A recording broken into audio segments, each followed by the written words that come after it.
Gödel's incompleteness theorems are among the most profound discoveries in mathematics and logic. They changed how we understand the limits of formal systems, which are the structures we use to organize logical reasoning. To understand these theorems, we need to break them down into simple parts and explore their implications step by step. First, let's think about formal systems. A formal system is like a set of rules. You can compare it to a game with pieces and movements. The rules define what moves are allowed. In mathematics, these rules are logical operations and axioms. Axioms are basic statements we accept as true without proving them. They form the foundation for everything we build on top. For example, in geometry, one axiom says that through any 2 points, there is exactly one straight line. The goal of a formal system is to create a structure where you can derive truths, like proving theorems in math. The system should be consistent, meaning it doesn't contradict itself. It should also be complete, meaning you can prove every true statement about the system using its rules. This sounds straightforward, right? We set up a system of rules and use logic to explore everything we can about it. Before Gödel's work, many mathematicians believed this was not only possible, but inevitable. They thought every formal system could be both consistent and complete if it was well designed. Gödel's theorems proved this belief wrong. Gödel's first incompleteness theorem says that in any formal system that is complex enough to include arithmetic, basic math with numbers, there will always be true statements you cannot prove within the system. This is shocking because it means no matter how much we try to perfect our rules, there will always be truths outside their reach. It's like building a net to catch fish, only to discover there are always some fish that slip through. To see how this works, imagine a system designed to capture every mathematical truth. Gödel used a clever technique to construct a statement within the system that essentially says, this statement is not provable. Let's call this statement G. If G is provable, then the system is inconsistent because G claims it isn't provable. If G isn't provable, then it's true because that's what it says. Either way, the system fails to prove something true about itself. This creates a paradox that shows the system cannot capture all truths. It's important to note that Gödel's argument doesn't rely on vague reasoning. He used a precise method called arithmetization, where he encoded logical statements into numbers. This allowed him to construct G in a mathematically rigorous way, leaving no room for doubt about its validity. The second incompleteness theorem builds on this idea. It states that a formal system cannot prove its own consistency. In other words, if you're working within a system, you can't use its rules to prove it won't contradict itself. This is equally surprising because it means there's no way to guarantee the reliability of the system from the inside. You might think of it as a ladder that can't hold its own weight. Let's consider a real-world analogy to make this clearer. Imagine a library with a book that lists all the books in the library. If the book includes itself, it creates a paradox, like the famous statement, "This statement is false." If it doesn't include itself, the list is incomplete because it's missing one book.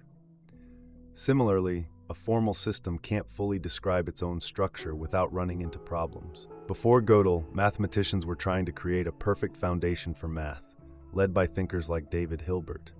Hilbert's program aimed to prove that mathematics was both consistent and complete. Gödel's theorems showed this dream was impossible. No system could meet both criteria. Now you might wonder why this matters. After all, most of us don't spend our days worrying about the foundations of math. But Gödel's theorems have profound implications for many areas beyond mathematics. They touch on philosophy, computer science, and even our understanding of the human mind. For example, Gödel's theorems suggest there are limits to what computers can do. A computer program is a formal system. If it's complex enough to handle arithmetic, Gödel's results apply.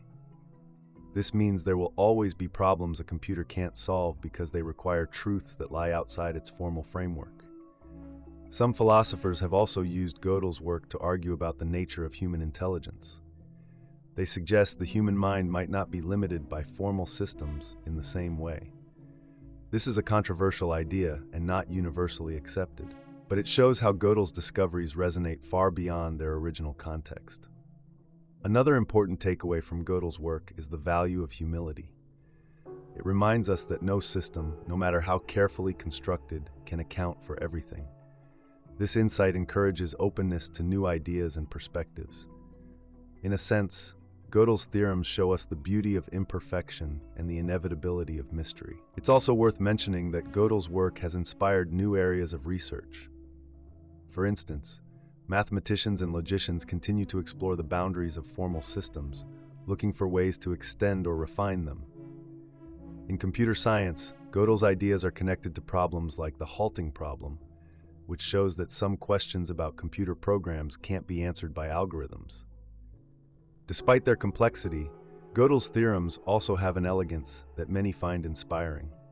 They reveal deep truths about the nature of logic and mathematics, showing that even our most precise tools have limits. This doesn't diminish their power, it highlights the richness of the intellectual landscape they help us explore. To sum up, Gödel's incompleteness theorems teach us that formal systems, no matter how well designed, cannot be both complete and consistent. They will always contain truths that can't be proven within their own rules. This insight has profound implications for mathematics, philosophy, and computer science, challenging our understanding of what is knowable and what lies beyond. By showing the limits of formal systems, Gödel's work invites us to appreciate the depth and complexity of human thought. The Sorites Paradox, also known as the Paradox of the Heap, is a thought experiment that challenges how we think about vague concepts. It gets its name from the Greek word soros, which means heap. At its core, the paradox asks a simple question: when does a heap of something stop being a heap? The problem lies in the lack of clear boundaries for concepts like heap, and this vagueness creates a logical puzzle that's surprisingly difficult to resolve. Imagine you have a pile of sand in front of you. It's undoubtedly a heap. Now take away one grain of sand. It's still a heap, right? Remove another grain, and it remains a heap. But if you keep going, grain by grain, eventually you'll end up with just one grain of sand. At that point, it's clearly no longer a heap. The paradox is, when did it stop being a heap? Was it after the first grain, the 10th, the 1000th? There's no clear answer. This puzzle works in reverse too. If you start with one grain of sand, you wouldn't call it a heap. Add another grain, and it's still not a heap. Keep adding grains, one at a time, and eventually you'll have a heap. But again, when did it become a heap? At what exact point did it transition from not a heap to heap? This lack of a precise dividing line is what makes the Sorites paradox so tricky. The paradox doesn't just apply to sand or heaps. You can find it in many areas of life. For example, think about baldness. If someone has a full head of hair, they're not bald. Remove one hair and they're still not bald. Keep removing hairs and at some point they'll be bald. But when did they cross that line? The same applies to concepts like tallness, wealth, or even temperature. If it's 75 degrees Fahrenheit, you might call it warm. Drop the temperature degree by degree, and at some point it becomes cold. But where exactly is the boundary? What makes the Sorites paradox fascinating is how it highlights the problem of vagueness. Many everyday concepts don't have sharp boundaries. We rely on them all the time without noticing how imprecise they are. Words like heap, bald, or cold work well enough in most situations, but when you push them to their limits, they break down. Philosophers have come up with several ways to approach this paradox. One idea is to simply accept that some concepts are inherently vague. This view, called epistemicism, says there's a specific point where a heap stops being a heap, but we just can't know what it is. For instance, there might be a precise number of grains of sand that make up a heap, but we can't determine it because the concept itself is fuzzy.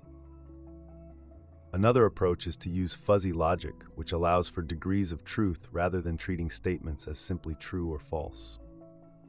In classical logic, a statement is either true or false, with no middle ground. Fuzzy logic, on the other hand, says that something can be partly true. For example, a pile with 10 grains of sand might be 10% a heap, while a pile with 100 grains might be 90% a heap. This approach doesn't solve the paradox entirely, but it provides a way to think about vagueness in more flexible terms. There's also the idea of supervaluationism, which suggests that a vague statement like "this is a heap" can be true or false depending on how we define the boundaries. Under this view, we don't need a single precise answer. Instead, we can accept multiple ways of interpreting the term, all of which are valid in different contexts. For example, in one context, a heap might require 50 grains of sand, while in another, it might require 100. Both interpretations are acceptable. The Sorites paradox also raises questions about how we use language. When we communicate, we rely on shared understandings of vague terms. If I say, "That's a big dog," you probably have a general sense of what I mean, even if we don't agree on the exact definition of big. This flexibility is part of what makes language so powerful, but it also makes it prone to paradoxes like this one. This paradox has practical implications too. Think about legal or policy decisions. Laws often rely on thresholds, like tax brackets or speed limits. For example, if the speed limit is 55 miles per hour, driving 56 miles per hour is technically illegal, even though the difference is negligible. Setting these kinds of boundaries can feel arbitrary, but they're necessary to make rules work. The Sorites paradox reminds us that these boundaries are often a matter of convenience, not a reflection of absolute truth. You can also see the paradox in how we think about identity over time. Consider the Ship of Theseus, a classic thought experiment. If you replace each plank of a ship, one at a time, is it still the same ship? If you build a new ship using the old planks, which one is the real Ship of Theseus?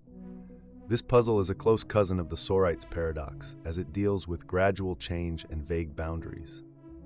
Another interesting angle is how this paradox applies to personal growth or change. If you decide to become a better person, each small improvement might seem insignificant. Reading one book, exercising for one day, or doing one act of kindness doesn't make a huge difference. But over time, these small changes add up. The paradox asks, when do you cross the line from being your old self to being a new, improved version of yourself? The Sorites paradox doesn't have a definitive solution, and that's part of what makes it so enduring. It reveals how much of our thinking depends on concepts that aren't as clear-cut as they seem. By challenging us to confront vagueness, it pushes us to think more carefully about the language we use and the assumptions we make. One takeaway from this paradox is that vagueness isn't necessarily a bad thing. In many cases, it allows us to navigate complex situations without getting bogged down in unnecessary detail. For example, if you're building a sandcastle, you don't need to know exactly how many grains of sand are in your pile. What matters is that you have enough to get started. The concept of a heap works well enough for most purposes, even if it's vague. At the same time, the Sorites paradox reminds us to be cautious when dealing with vague concepts in critical situations. If you're making a decision with significant consequences, like setting a legal limit or defining a medical diagnosis, it's important to recognize the limitations of vague terms and strive for clarity where possible. Ultimately, the Sorites paradox is more than just a puzzle about heaps of sand. It's a window into the complexity of language, logic, and human thought. By grappling with this paradox, we gain a deeper appreciation for the subtleties of the world around us and the ways we try to make sense of it. The next time you look at a pile of sand, a full head of hair, or a thermometer, take a moment to consider the gray areas and the curious beauty of vagueness. The Hypergame Paradox is a fascinating thought experiment in game theory that explores the limits of defining games. At its core, it's a paradox about self-reference, complexity, and infinity. While it may seem abstract at first, the ideas behind it touch on important questions about systems, rules, and boundaries. Let's start with the basics. A game is something with rules and an endpoint. Chess, for example, has clear rules for how pieces move and a clear condition for when the game ends: checkmate or a draw. Games like this are called finite games because they must end eventually. No matter how long the players take to move, chess cannot go on forever if everyone follows the rules. Now, imagine a game called Hypergame. Hypergame is simple to describe. It is the set of all finite games. When you start playing Hypergame, the first step is to pick any finite game you want to play. Once you finish that game, Hypergame ends. So in theory, Hypergame is itself finite because it always ends when the chosen game ends. At first glance, this seems straightforward. Hypergame just collects all finite games into a single larger game. But here's where the paradox begins. If Hypergame is itself finite, then it is also a game that can be included in the set of all finite games. This means you could play Hypergame within Hypergame, and within that Hypergame, you could choose another Hypergame.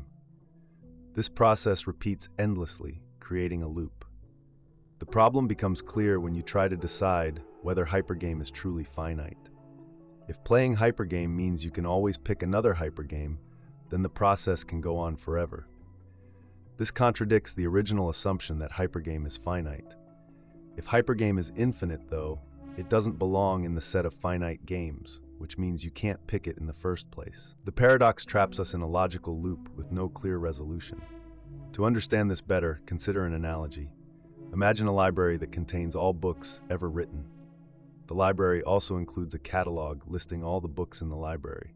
If the catalog is part of the library, then it should also list itself. But listing itself makes it part of its own contents, which creates a self-referential loop. Hypergame works in a similar way.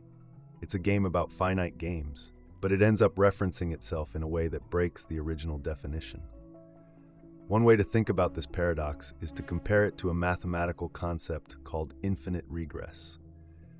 This happens when a solution to a problem relies on repeating the same step endlessly.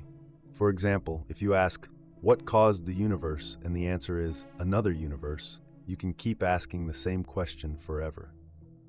Hypergame creates an infinite regress because choosing Hypergame as the game you play leads to choosing another Hypergame, and so on.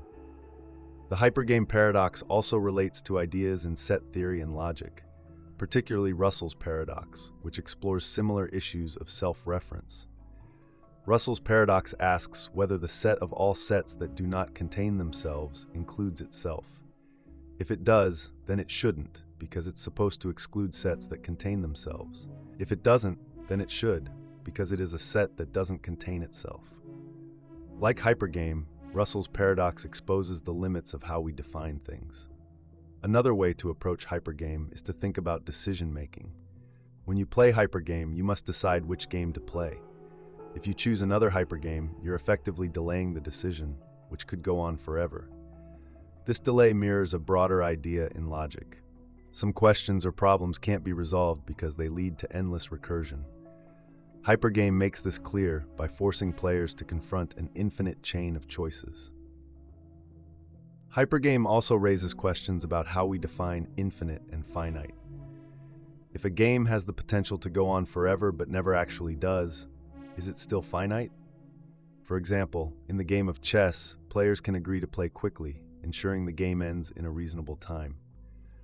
But if two players deliberately make moves to avoid ending the game, they could theoretically play forever. Does this make chess infinite? Hypergame complicates this question by introducing a structure where the potential for infinity arises from self-reference. In practice, you might wonder why anyone would care about Hypergame. After all, it's not a game you'd play at a party or a tournament. But the paradox reveals deeper truths about how systems work. Many fields rely on systems of rules, from mathematics to computer science to philosophy. Understanding where these systems break down or create paradoxes helps us see their limits. Hypergame shows us that even simple ideas like defining a game can lead to unexpected complexities. Hypergame also invites us to think about creativity and boundaries. When we define something, we often assume we can capture all possibilities. Hypergame challenges this assumption. By including all finite games, it exposes a flaw in the idea that we can fully enclose a concept without running into problems.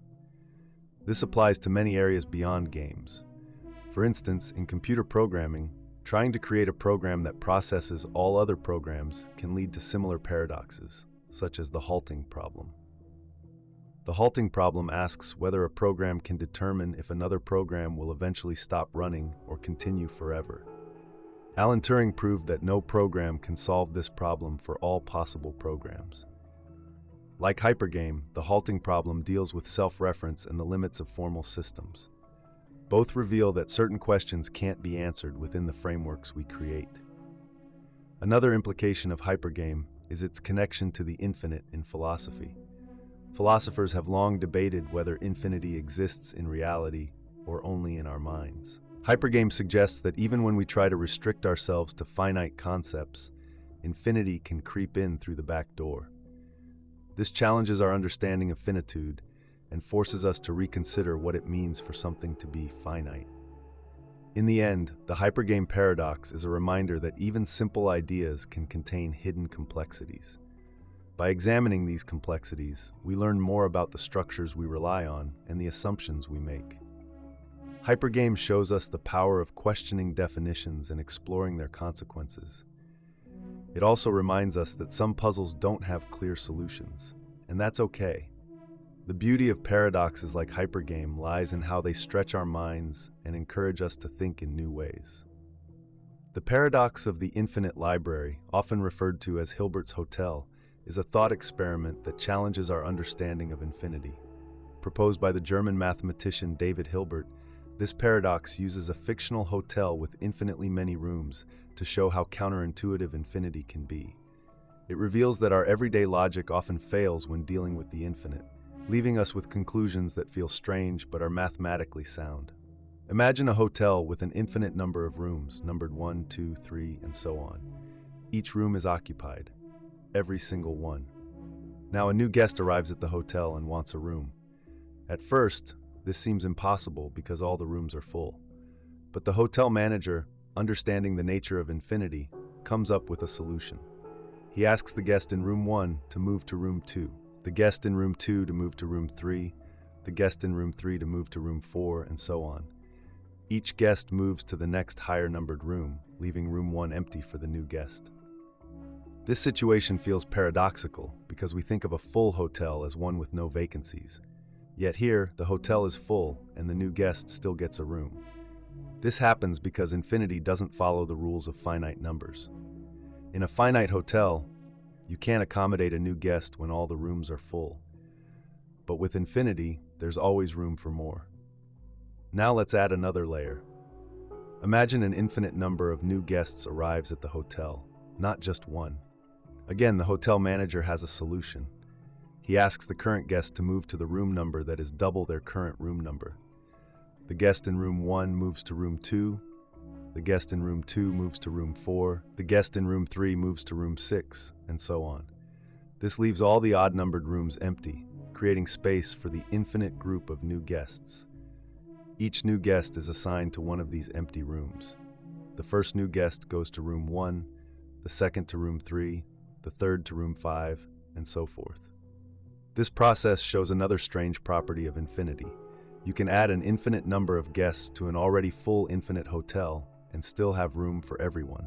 This defies our intuition because we're used to dealing with finite quantities, where adding more to something full simply isn't possible. The paradox becomes even more surprising when we consider multiple infinities. Suppose an infinite number of buses arrives, each carrying an infinite number of passengers. Once again, the hotel manager finds a way to accommodate everyone. He first moves the current guests to new rooms based on powers of 2.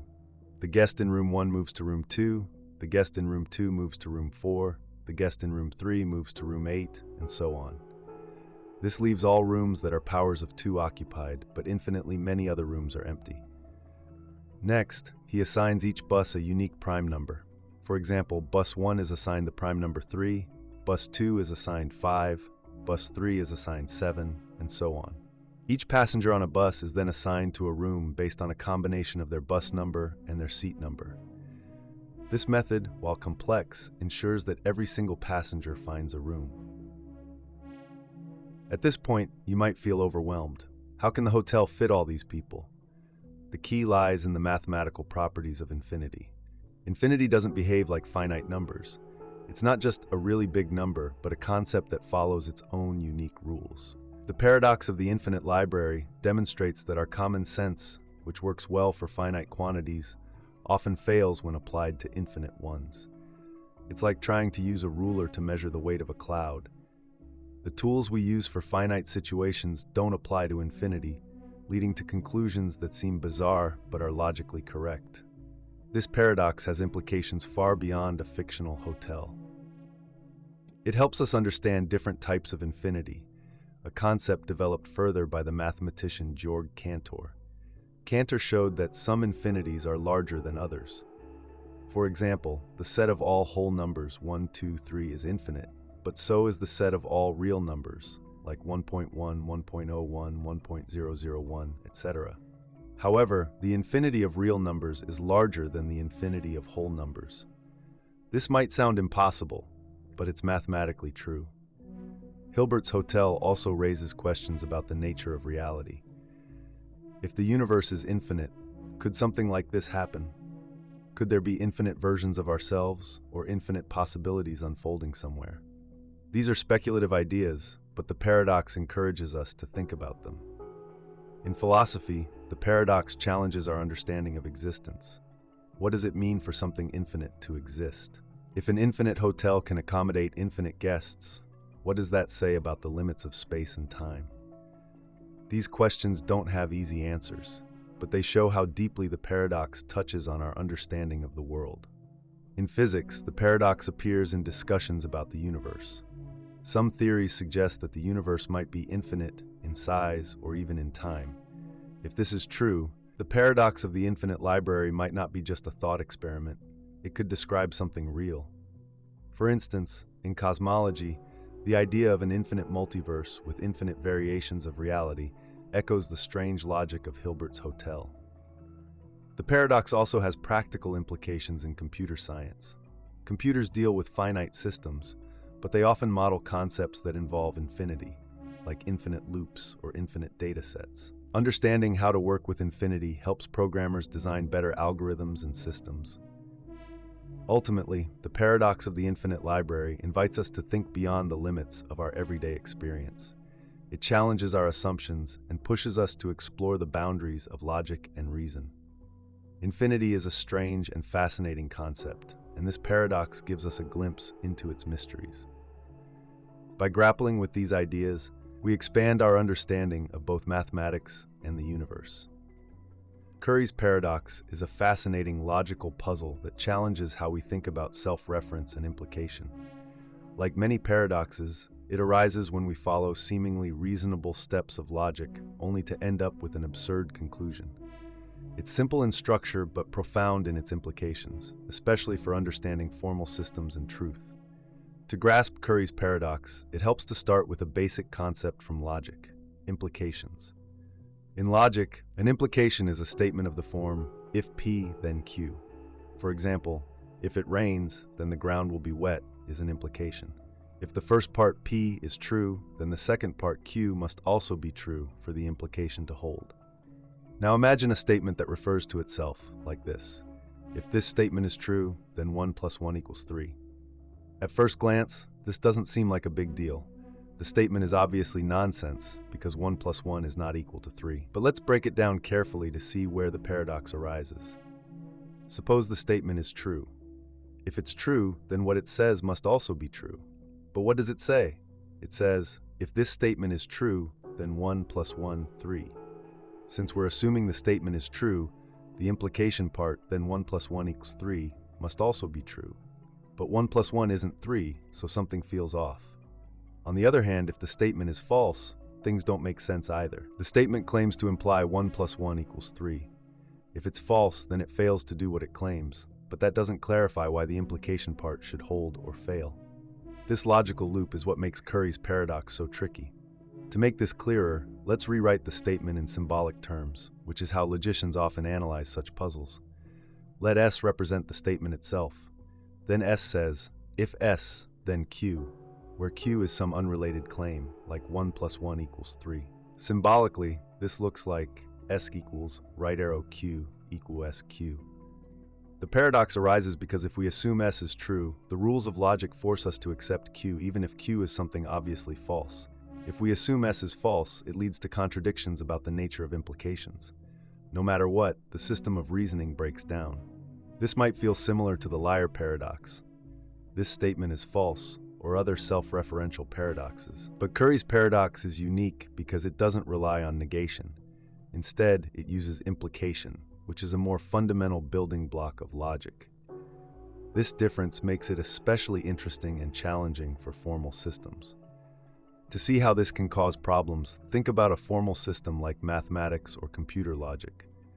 These systems rely on rules for handling implications to prove theorems or solve problems. If you allow self-referential statements like the one in Curry's paradox, the system can prove absurd conclusions. For instance, it could prove that 1 + 1 = 3, or any other false statement. This means the system becomes inconsistent, which is a serious issue. Curry's paradox highlights a tension between two goals of formal systems: consistency and expressiveness. Consistency means the system doesn't allow contradictions. Expressiveness means the system can describe a wide range of ideas, including self-referential ones. Curry's paradox shows that these goals can clash in unexpected ways. Let's consider a real-world analogy to make this more relatable. Imagine a contract that says, if this contract is valid, then you owe me $1 million. By signing the contract, you implicitly agree to its terms. If the contract is valid, then the implication holds, and you owe the money. If the contract is invalid, it's unclear whether the implication applies. The self-referential nature of the contract creates a trap, much like the logical trap in Curry's paradox. To avoid Curry's paradox in formal systems, mathematicians and logicians have to impose restrictions on how implications and self-reference work. For example, some systems use a hierarchy of statements, where a statement can't directly refer to itself. Others modify the rules of implication to prevent the kind of reasoning that leads to the paradox. These solutions are effective, but they come at a cost. They limit the system's flexibility or change how it handles certain ideas. Curry's paradox also has philosophical implications. It challenges how we think about truth and reasoning. If a simple combination of self-reference and implication can lead to absurd conclusions, what does that say about the foundations of logic? It reminds us that even our most basic assumptions about reasoning can have surprising consequences. For example, Curry's paradox raises questions about the nature of truth itself. When we say a statement is true, what do we really mean? If truth can lead to contradictions in some cases, does that mean our concept of truth needs to be revised? These are deep philosophical questions that go far beyond the technical details of the paradox. In computer science, Curry's paradox has practical implications for programming languages and algorithms. Many programming languages are based on formal logic, so they need rules to handle implications and self-referential structures.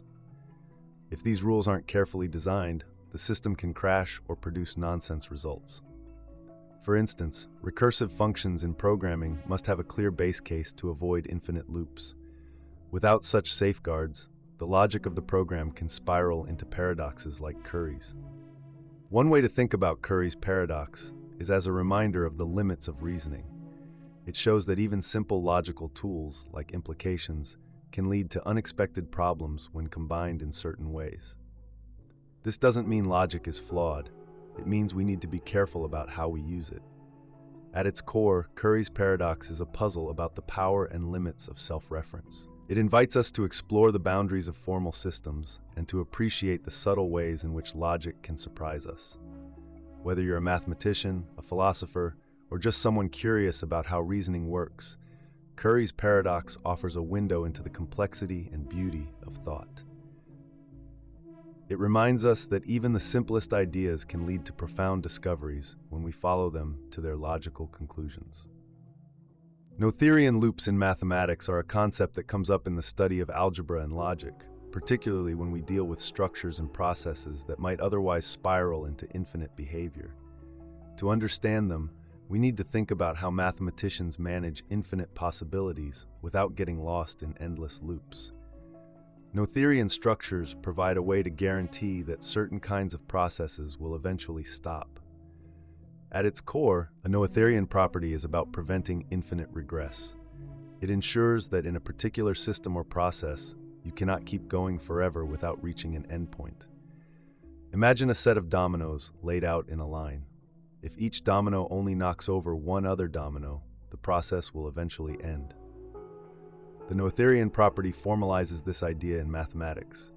It tells us that in some systems, we are guaranteed not to encounter an infinite loop or infinite descent, even when dealing with potentially infinite elements.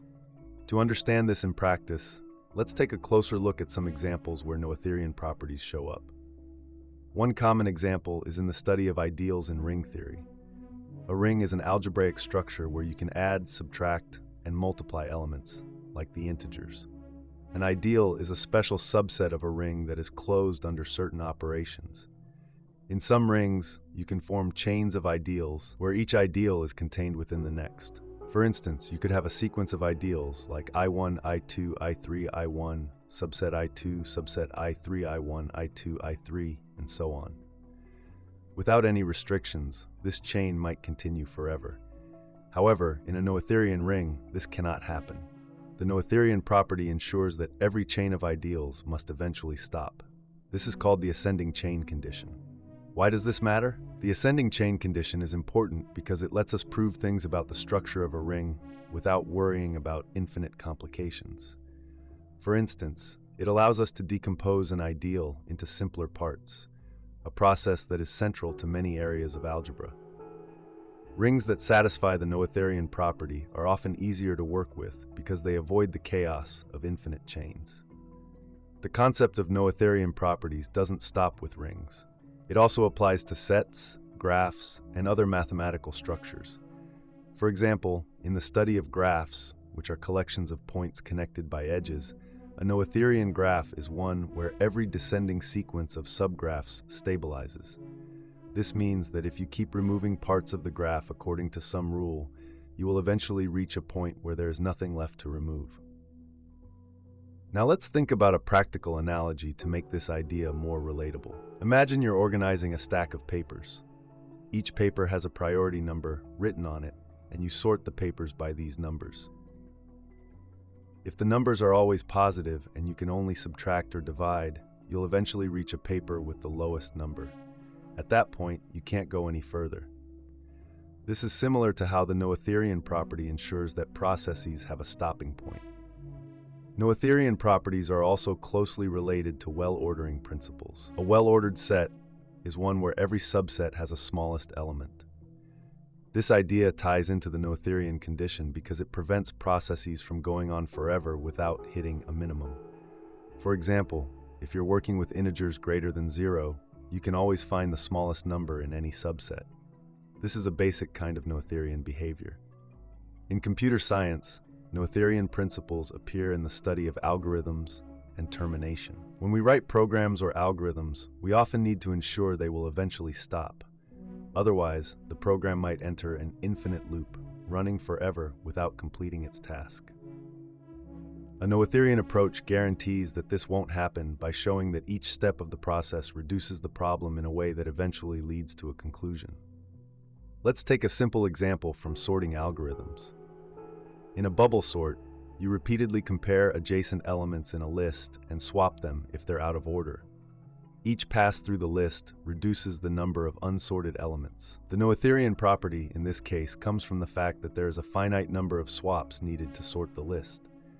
Since the process reduces the disorder at every step, it must terminate. Another application of Noetherian ideas comes in logic, particularly in proof theory. When mathematicians write proofs, they often work with systems of rules that allow them to build arguments step by step. A Noetherian system of rules ensures that the process of building a proof cannot go on forever. This is crucial in verifying that certain statements are provable without getting stuck in endless reasoning loops. To see this in action, imagine you're solving a puzzle. Each move you make must bring you closer to the solution. If the rules of the puzzle are Noetherian, you are guaranteed to finish because there are only a finite number of moves you can make before reaching the end. Without this property, you might find yourself endlessly rearranging pieces without ever solving the puzzle. Noetherian principles are also deeply connected to a concept called termination ordering. This is a way of organizing steps in a process so that each step makes measurable progress. For instance, if you are reducing fractions, each step decreases the numerator or denominator until you reach the simplest form. The Noetherian property ensures that this process cannot loop forever because the numbers involved keep getting smaller. One interesting thing about Noetherian structures is that they often show up in unexpected places. For example, in the study of rewriting systems, which are systems where you replace parts of a structure according to specific rules, the Noetherian property guarantees that rewriting will eventually stop. This is useful in areas like automated theorem proving, where algorithms manipulate logical expressions to find proofs. It's worth noting that not all systems are Noetherian. Some processes, like certain fractals or iterative algorithms, can continue indefinitely. These systems require different tools and approaches to study because the usual guarantees about termination don't apply. However, the presence or absence of the Noetherian property often tells us a lot about the nature of a system and how we can work with it. In summary, Noetherian loops in mathematics help us avoid infinite regress and ensure processes eventually stop. They play a vital role in areas like algebra, graph theory, computer science, and logic. By guaranteeing termination and stability, Noetherian structures make it possible to study complex systems with confidence that we won't get lost in endless cycles. This idea may seem abstract, but its impact is felt in many practical and theoretical fields, providing a foundation for understanding and solving problems that might otherwise spiral out of control. The phenomenon of infinite mirror reflection is both a visual curiosity and a powerful analogy for certain logical and philosophical ideas. You've probably seen it yourself. Two mirrors face each other, and their reflections repeat endlessly, creating the illusion of infinite depth. It's fascinating to look at, but it also raises questions about how we perceive and think about infinity, recursion, and self-reference. At its core, the infinite mirror effect happens because each mirror reflects not only the physical objects in front of it, but also the reflections from the other mirror. Each reflection contains the previous one, forming a never-ending series. If you stand between two mirrors, you'll see yourself reflected again and again, getting smaller and dimmer with each iteration until the reflections eventually disappear. The effect depends on the angle of the mirrors, the clarity of their surfaces, and the limitations of light. The visual experience is striking because it feels like peering into an endless corridor, even though the actual space is finite. This is the first hint of the deeper idea behind infinite mirrors. They give us a way to think about infinity within the constraints of the real world. What we see is not truly infinite. It's limited by the mirror's imperfections, the curvature of their surfaces, and the properties of light. But the concept of infinite repetition is there, as an abstraction that extends beyond what the eye can fully grasp. The infinite mirror effect is a perfect analogy for recursion, a process where something refers back to itself. In logic and mathematics, recursion is a powerful tool. For instance, in computer science, recursive functions solve problems by breaking them into smaller versions of the same problem. Imagine a program designed to calculate factorials.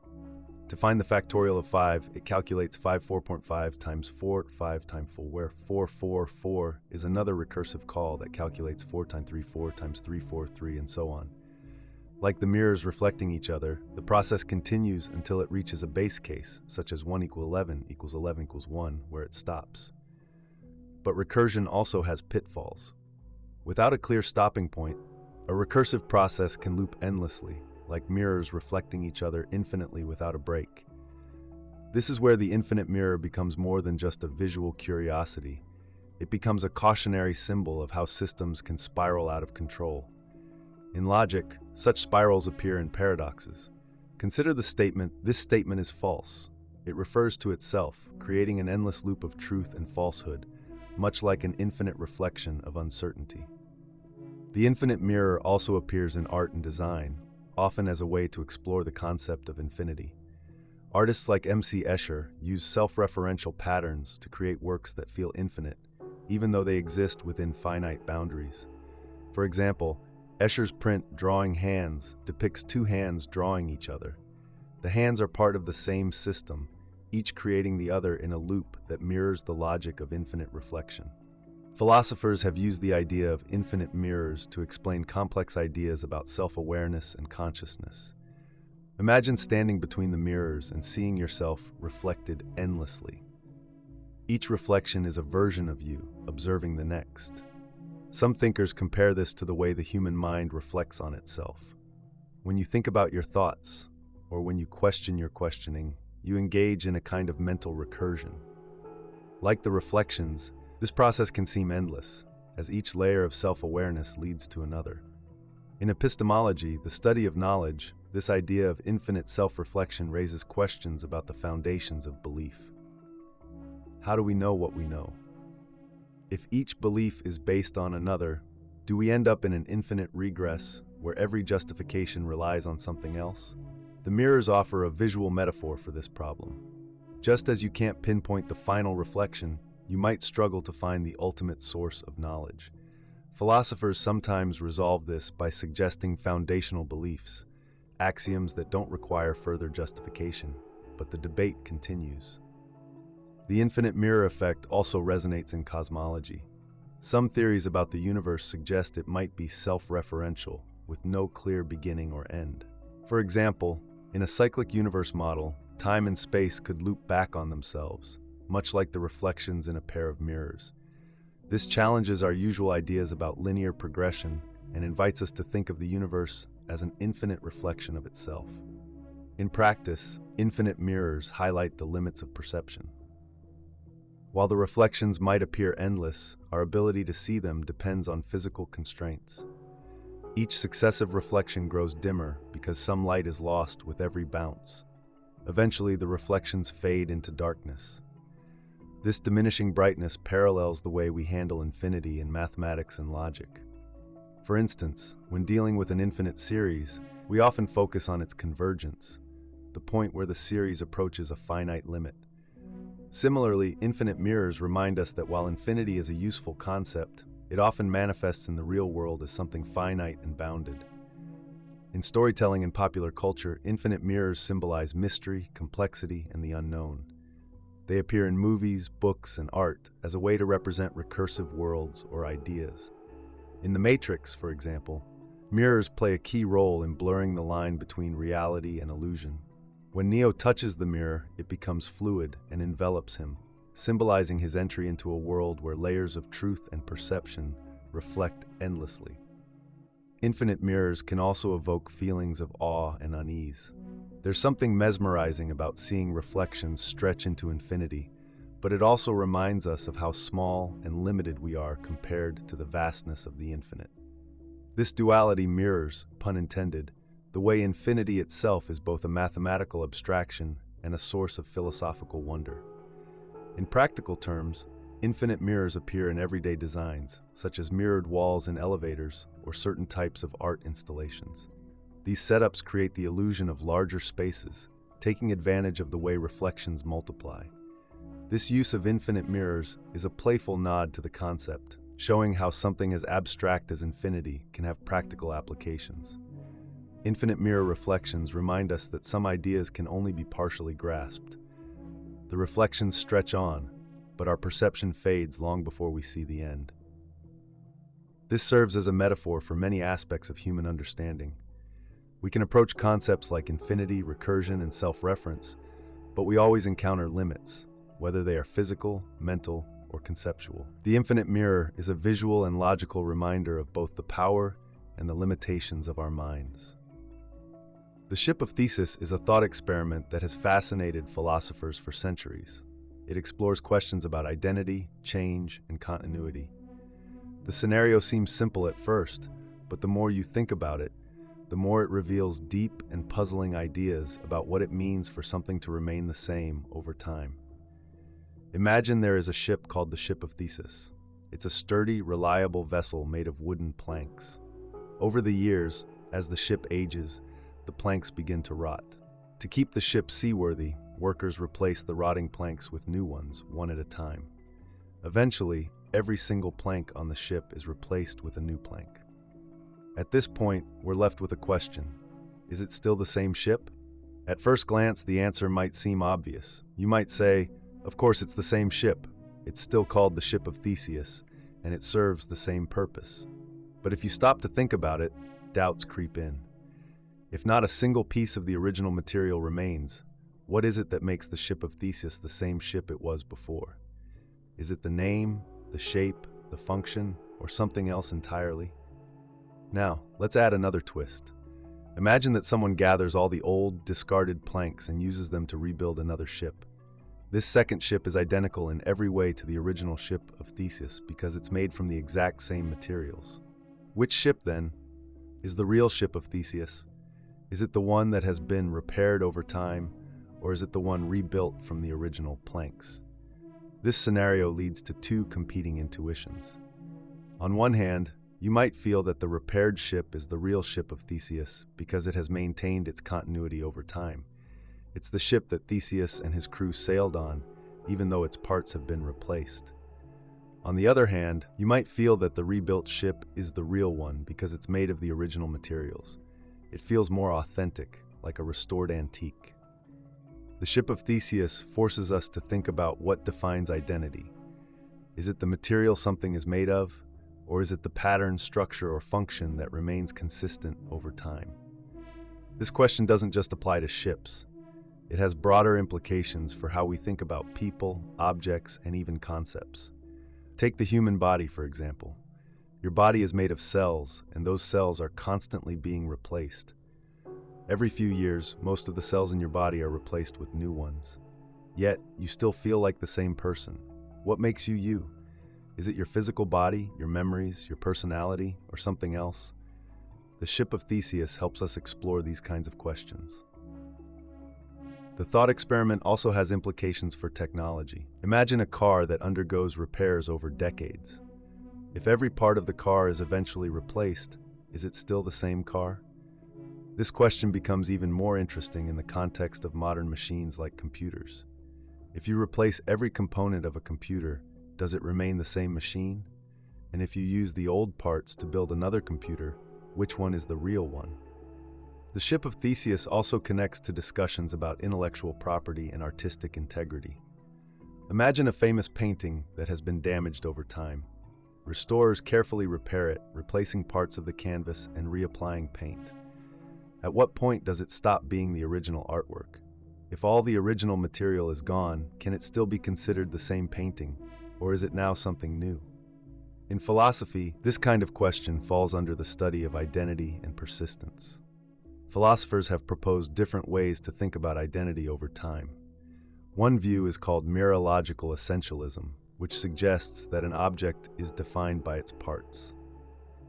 If you replace all the parts, the object is no longer the same. According to this view, the Ship of Theseus ceases to be the same ship once all its parts are replaced. Another view is called perdurantism, which suggests that objects persist over time as a series of temporal parts.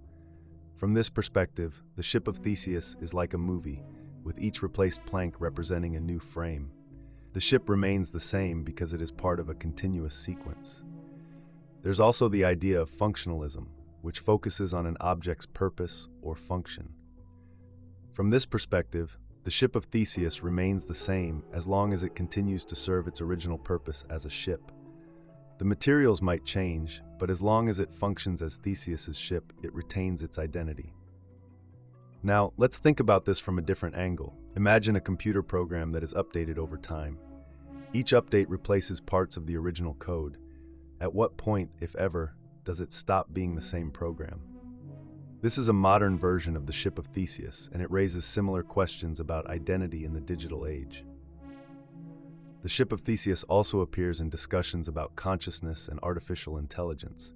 Imagine a human brain is gradually replaced with artificial components. First, one neuron is replaced with an artificial one that behaves exactly the same. Then another and another until the entire brain is artificial. Is the person still the same? If so, at what point, if any, did they cease to be themselves? These questions are not just theoretical. They have practical implications in fields like medicine, law, and ethics. For example, if a person receives an organ transplant, are they still the same person? What about people who receive prosthetics, implants, or other technological enhancements? How do these changes affect their identity? In law, the Ship of Theseus raises questions about ownership and authenticity. If an artifact is restored or reconstructed, can it still be considered the original? What happens when the original materials are used to create a duplicate?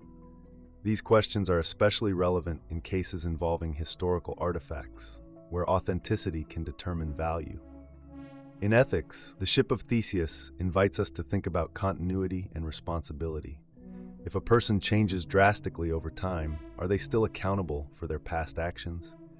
For example, if someone undergoes significant personality changes due to illness or injury, how do we think about their identity and moral responsibility? The Ship of Theseus also has implications for personal identity. People change over time, both physically and mentally. You are not the same person you were as a child, yet you still feel like you are you. This continuity of identity is central to how we understand ourselves and our relationships with others. The Ship of Theseus helps us question what it is that ties these different versions of ourselves together.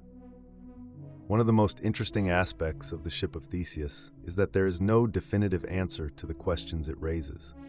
Different perspectives lead to different conclusions, and that's part of what makes it so compelling. It challenges us to think deeply about identity, change, and what it means for something to persist over time. In the end, the Ship of Theseus is more than just a philosophical puzzle. It's a tool for exploring ideas about who we are and how we relate to the world around us. Whether we're thinking about ancient ships, modern machines, or ourselves, the questions it raises remain as relevant today as they were when the thought experiment was first conceived. It reminds us that identity is not always a simple or straightforward concept, and it encourages us to embrace the complexity and wonder of the world we live in. The paradox of self-amendment is a thought-provoking puzzle that emerges when a system or rule has the power to modify itself. At its core, this paradox asks whether a rule can change itself in ways that undermine or contradict its original authority. It challenges our understanding of how systems work, especially in law, governance, and logic. To understand this paradox, let's start with a simple scenario. Imagine a rule in a legal system that states, "No rule can be amended." This rule seems straightforward. It prevents itself and any other rule from being changed. But what happens if this rule is amended to allow amendments? If it changes, it violates its original prohibition. If it cannot change, it contradicts its own power to govern amendments. This creates a logical tangle that is difficult to resolve. The paradox becomes clearer when we think about the structure of laws. Laws often contain rules about how they can be changed. For instance, a constitution might specify that amendments require a supermajority vote. But what if the Constitution itself is amended to remove this requirement? This change could be seen as undermining the very rules that allowed it. In other words, it raises the question, can a rule authorize its own alteration in a way that invalidates its original form? To explore this further, let's consider a real-world example. In the United States, the Constitution is the highest law of the land. It has a specific process for amendments outlined in Article 5. This process includes requirements like approval by 2/3 of both houses of Congress and ratification by 3/4 of the states.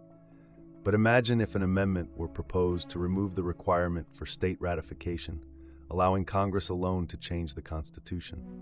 Would such an amendment be valid? On one hand, it follows the current process for amending the Constitution. On the other hand, it undermines the system's original intent by making future changes easier, potentially eroding the document's stability. This dilemma reflects the heart of the paradox of self-amendment. A rule that changes itself must rely on its own authority to make the change, but in doing so, it risks undermining that authority. This creates a circular logic that can lead to contradictions. We can also apply this idea to non-legal systems.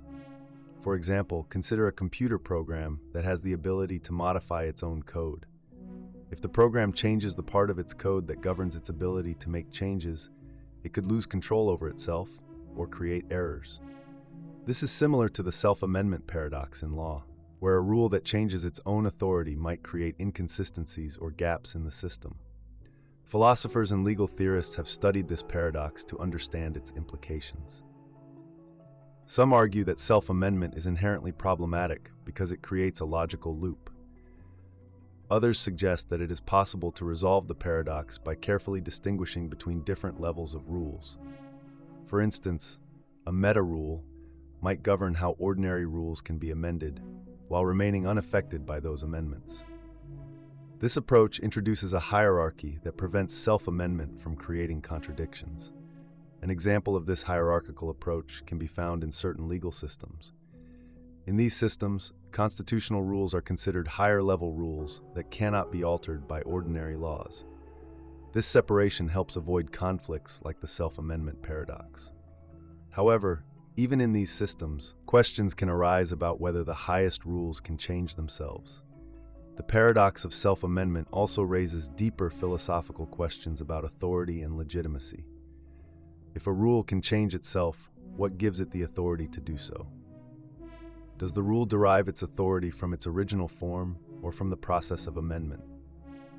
These questions challenge our assumptions about the stability and coherence of systems, whether they are legal, logical, or organizational. One way to think about this is to imagine a ladder. Each step of the ladder represents a rule, and the highest step represents the rule governing amendments. If this highest rule can change itself, it's like the ladder pulling itself up by its own top step. This seems impossible in a physical sense, but in the abstract world of rules, it becomes a question of logic and interpretation. The paradox of self-amendment also connects to broader ideas about self-reference. In logic, self-referential statements often lead to paradoxes. A classic example is the sentence, "This statement is false." If the statement is true, then it must be false, and if it is false, then it must be true. Similarly, a rule that changes itself is caught in a loop where its authority depends on the very change it is making. This self-referential nature is what makes the paradox of self-amendment so intriguing. It challenges us to think carefully about the foundations of systems and the assumptions we make about their consistency. For instance, in a democratic society, the rules about how laws are made and changed are fundamental to the system's legitimacy. If these rules can be easily altered, it raises questions about the stability and fairness of the system. Another important aspect of this paradox is its practical implications. In legal systems, self-amendment can create uncertainty and conflict. For example, if a government changes the rules about how laws are passed, it might lead to disputes about the validity of future laws. Similarly, in organizations, self-amendment can lead to power struggles if the rules governing leadership or decision-making are changed in ways that benefit certain individuals or groups. Despite these challenges, the paradox of self-amendment also offers opportunities for creative problem-solving. It forces us to think about the design of systems and how they can adapt to change while maintaining stability. For example, some legal systems include safeguards to ensure that amendments follow a clear process and respect the system's fundamental principles. These safeguards can help resolve the tensions created by self-amendment. In a broader sense, the paradox of self-amendment reflects the complexity of systems that are both flexible and stable. It shows us that no system is perfect and that the rules we create are always subject to interpretation and change. This insight can be both humbling and empowering. It reminds us that systems are human creations, shaped by our values and decisions. In conclusion, the paradox of self-amendment highlights the challenges of self-reference and authority in systems of rules. Whether in law, logic, or organizations, it forces us to confront the limits of consistency and stability. By examining this paradox, we gain a deeper understanding of how systems work and how they can adapt to change. At its heart, the paradox of self-amendment is a reminder that even the most carefully designed systems are subject to the complexities and contradictions of human thought. Epistemic paradoxes are fascinating because they challenge our understanding of knowledge. One of the most intriguing is the knower paradox. It explores the boundaries of what we can know and reveals logical conflicts in our attempts to define knowledge. To break this down, let's explore it step by step. The knower paradox starts with a simple idea, a statement that says, "This statement is not known." Let's call it K. If you try to analyze K, things get complicated very quickly. If K is true, then it's not known, but if it's not known, that means it must be true, because that's what K claims. On the other hand, if K is false, then it's known. But how can it be known if it says it isn't? This creates a loop with no clear resolution. To understand why this is a paradox, it helps to think about what we mean by knowledge. Most philosophers agree that knowledge involves three parts: belief, truth, and justification. To know something, you have to believe it. It has to be true, and you need good reasons or evidence for your belief.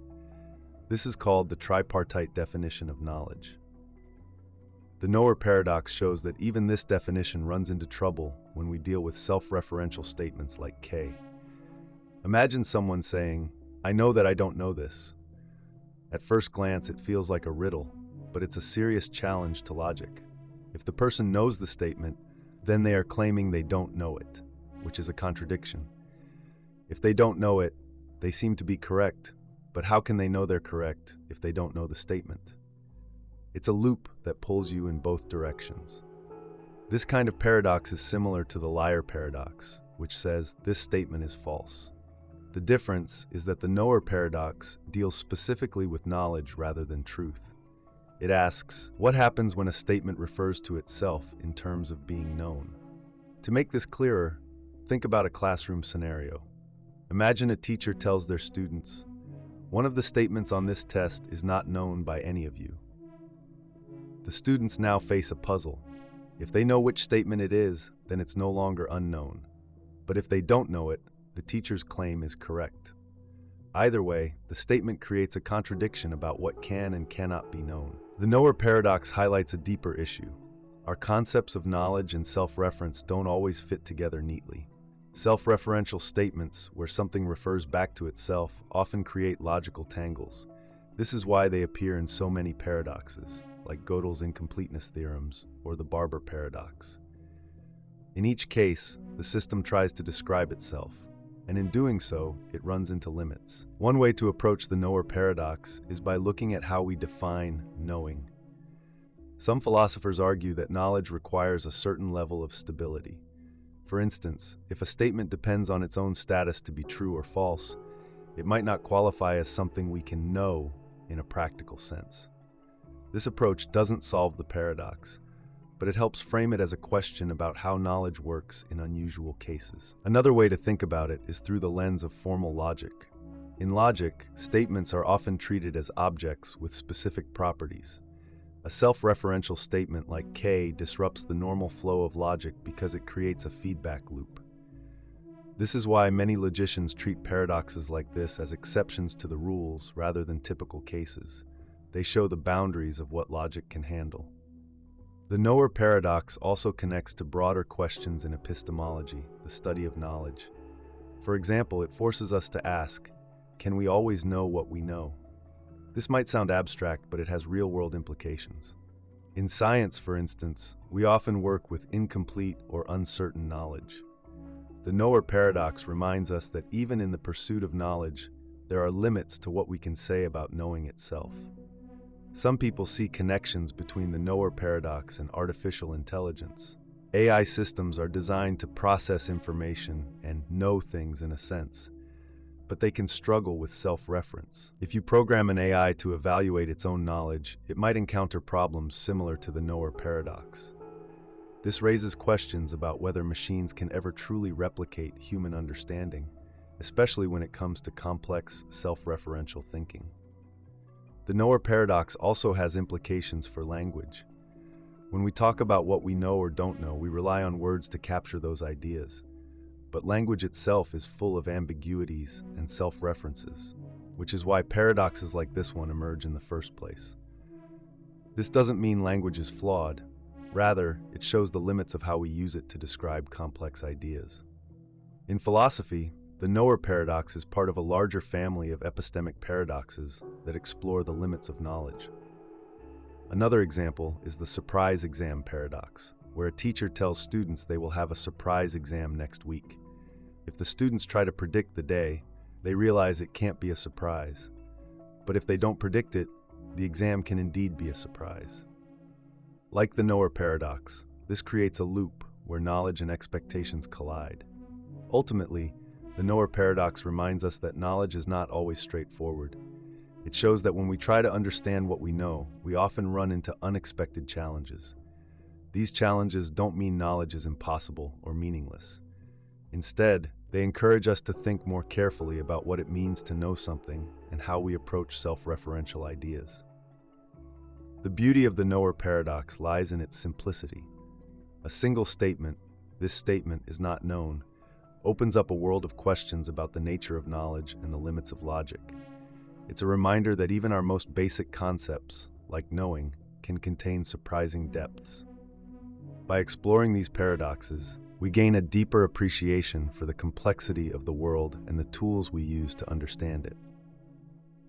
The lottery paradox is a fascinating puzzle that challenges how we think about belief, truth, and probability. It's a paradox about reasoning, and it shows how logical rules can sometimes lead to surprising and uncomfortable conclusions. To understand it, we'll break it down step by step and look at why it matters. Imagine there's a lottery with 1 million tickets, and exactly one ticket will win. Each ticket has an equal chance of winning, so the probability of any given ticket being the winner is extremely low, 1 in a million. You might reasonably believe that any single ticket will not win. Let's say ticket number 1 is in your hand, and you think, it's almost certain this ticket won't win. Now think about the next ticket, ticket number 2. Using the same reasoning, you'd also believe this ticket won't win. In fact, for each individual ticket, you can reasonably believe it's not the winning ticket. This belief applies to all 1 million tickets. Here's where the paradox begins. If you believe that no single ticket will win, you're essentially saying that all tickets will lose. But this can't be true because we know one ticket will win. The paradox arises because your reasoning about individual tickets conflicts with what you know about the whole lottery. Let's look at it another way. Your beliefs about each ticket make sense when considered in isolation. The chance that any specific ticket will win is so small that it's rational to doubt it. But when you combine these individual beliefs, they contradict the fact that one ticket is guaranteed to win. This creates a tension between how you reason about parts of the system, individual tickets, and the system as a whole, the lottery. The lottery paradox highlights a deeper problem about beliefs. In everyday life, we often hold beliefs based on evidence or probabilities. If something is highly unlikely, we tend to think it won't happen. But the paradox shows that these beliefs can lead to contradictions when we look at them collectively. To see why this matters, let's think about how we handle uncertainty in other areas. In science, for example, we rely on evidence to form beliefs about the world. Scientists often reject hypotheses that seem unlikely based on the available data. But just as with the lottery, rejecting each hypothesis individually can sometimes lead to inconsistencies when we consider all the possibilities together. The paradox also raises questions about the nature of belief itself. What does it mean to believe something? In the case of the lottery, you might say you believe each ticket won't win because the odds are so low. But you also know one ticket must win. Does this mean your belief in any individual ticket's loss is weaker than your belief in the overall structure of the lottery? Philosophers debate these questions, and there's no easy answer. One way to approach the paradox is by looking at the concept of rational belief. Rational belief isn't about absolute certainty. It's about forming conclusions based on evidence and probabilities. In the lottery, it's rational to believe each ticket probably won't win. But rationality also demands consistency, and this is where things get tricky. The paradox shows that our intuitions about rationality can lead to conflicting conclusions. Another angle to consider is the relationship between belief and knowledge. You might believe no single ticket will win because it's so improbable, but you know one ticket will win because of how lotteries work. This difference between belief and knowledge adds another layer of complexity to the paradox. The lottery paradox also connects to other famous problems in philosophy and logic, like the preface paradox. In the preface paradox, an author writes a book and believes every claim in it is true. But in the preface, they acknowledge the possibility of errors. This creates a similar tension. The author believes in the truth of each individual claim, while also believing that some claims might be false. Like the lottery paradox, the preface paradox shows how reasonable beliefs can lead to contradictions. These paradoxes are more than intellectual puzzles. They have real-world implications. In law, for example, juries often rely on probabilities when making decisions. If the evidence against a defendant is overwhelming, jurors might believe they are guilty. But what if similar evidence exists for multiple defendants in different cases, and the jury finds each one guilty? The lottery paradox reminds us that treating probabilities as absolute truths can lead to troubling outcomes. In artificial intelligence, similar issues arise when designing systems to make decisions under uncertainty. If an AI system treats highly improbable events as impossible, it might fail to account for rare but important scenarios. The lottery paradox shows why it's important to handle probabilities with care, especially in complex systems. Philosophers have proposed various solutions to the lottery paradox, but none are perfect. One approach is to limit what counts as a belief. Instead of believing that each ticket won't win, you might only believe it's highly unlikely. This shifts the focus from certainty to probability, avoiding the contradiction. Another approach is to accept that some contradictions are unavoidable in reasoning about uncertainty. This might sound unsatisfying, but it reflects the messy reality of how we think and make decisions. The paradox also invites us to think about how we balance evidence and intuition. In the lottery, the evidence suggests each ticket probably won't win, but intuition tells us one ticket must win. Reconciling these perspectives isn't easy, and the lottery paradox shows why. In the end, the lottery paradox is a reminder of the limits of our reasoning. It shows that even simple ideas, like the concept of a lottery, can reveal deep challenges in how we think about belief and probability. By exploring these challenges, we gain a better understanding of how logic works and where it can lead us astray. The paradox doesn't have a neat resolution, but that's part of its power. It invites us to question our assumptions and think more carefully about how we approach uncertainty. The next time you hear about a lottery, think about the paradox. Each ticket seems unlikely to win, but one of them has to.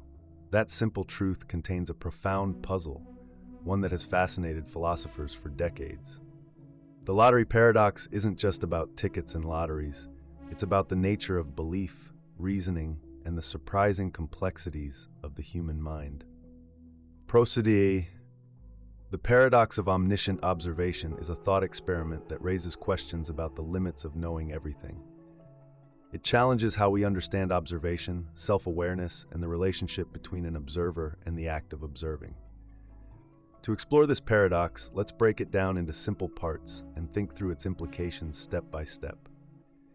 Imagine an entity that is omniscient.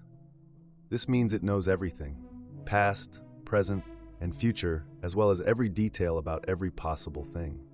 At first glance, this might seem straightforward. After all, if something knows everything, it should also know everything about itself, right? But here's where things get tricky. For the omniscient being to know everything about itself, it must observe itself observing. This creates a loop.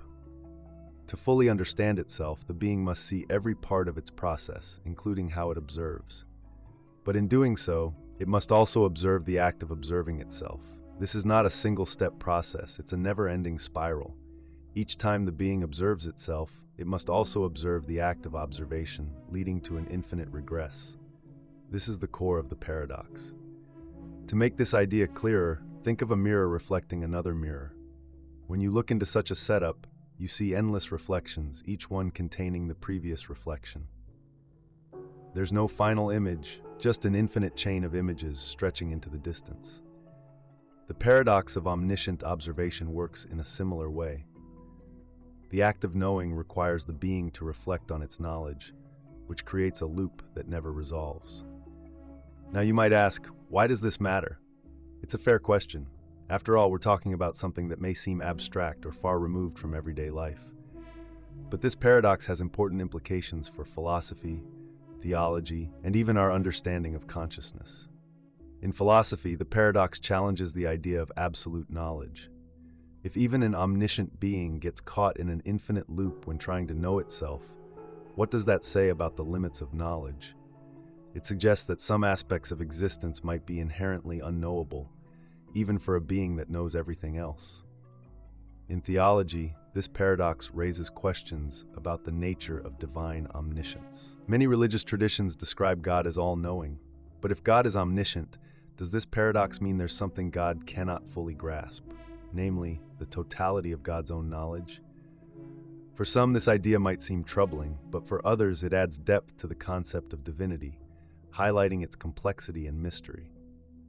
The paradox also connects to ideas about self-awareness. As humans, we often try to understand ourselves. We reflect on our thoughts, emotions, and actions. But there's a limit to how much we can truly know. When we try to observe our own consciousness, we face a similar loop.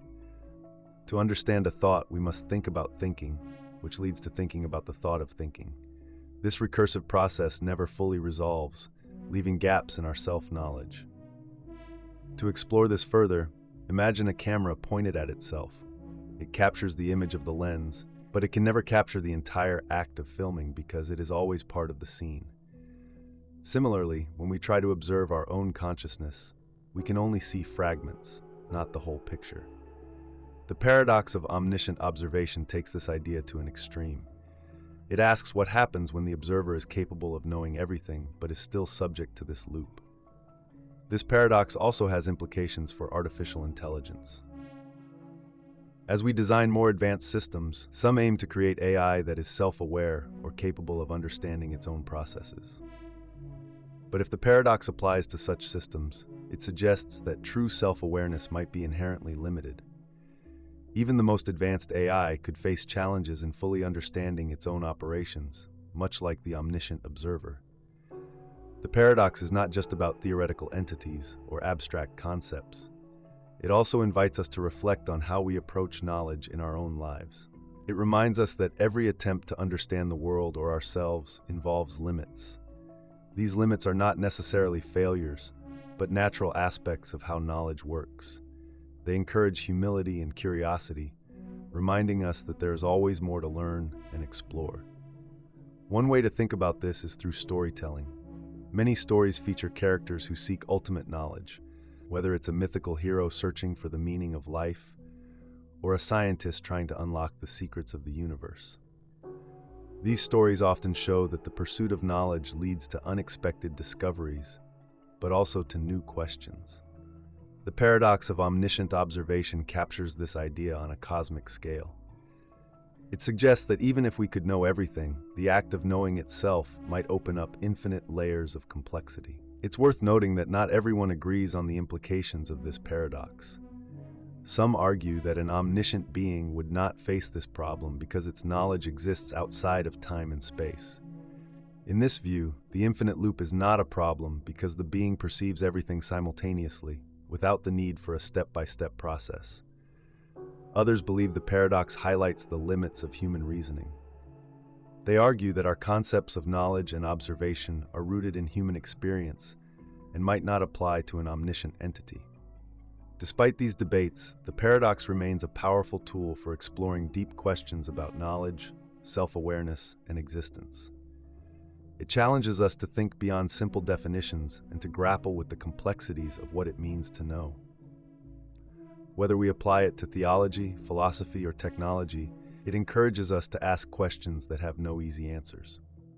To sum up, the paradox of omniscient observation reveals the challenges of trying to fully know oneself.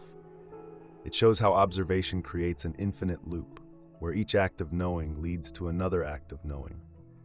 This paradox has profound implications for philosophy, theology, and our understanding of consciousness. It invites us to reflect on the limits of knowledge and to appreciate the mysteries that remain beyond our reach. By exploring this paradox, we gain insight not only into the nature of omniscience, but also into our own experiences of seeking understanding. The concept of infinity and recursion in art, often called the Droste effect, is both fascinating and puzzling. It's a visual phenomenon where an image contains a smaller version of itself, which in turn contains an even smaller version, and so on. This recursive loop creates a sense of endlessness, making it feel like the image goes on forever.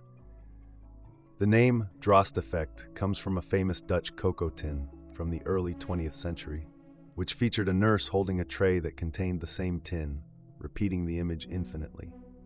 While this term has become the standard way to describe such imagery, the concept itself goes far beyond packaging or advertising. To understand the Droste effect, it helps to think about recursion.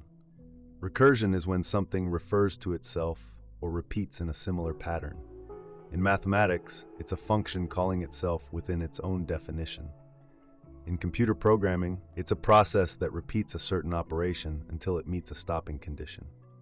In art, recursion works visually, creating a repeating pattern where each iteration gets smaller, but the overall structure remains the same. This can produce a sense of motion, depth, or even infinity. Imagine you're looking at a picture of a person holding a mirror. In the mirror, you see the same person holding the same mirror, and inside that mirror, you see the same image again.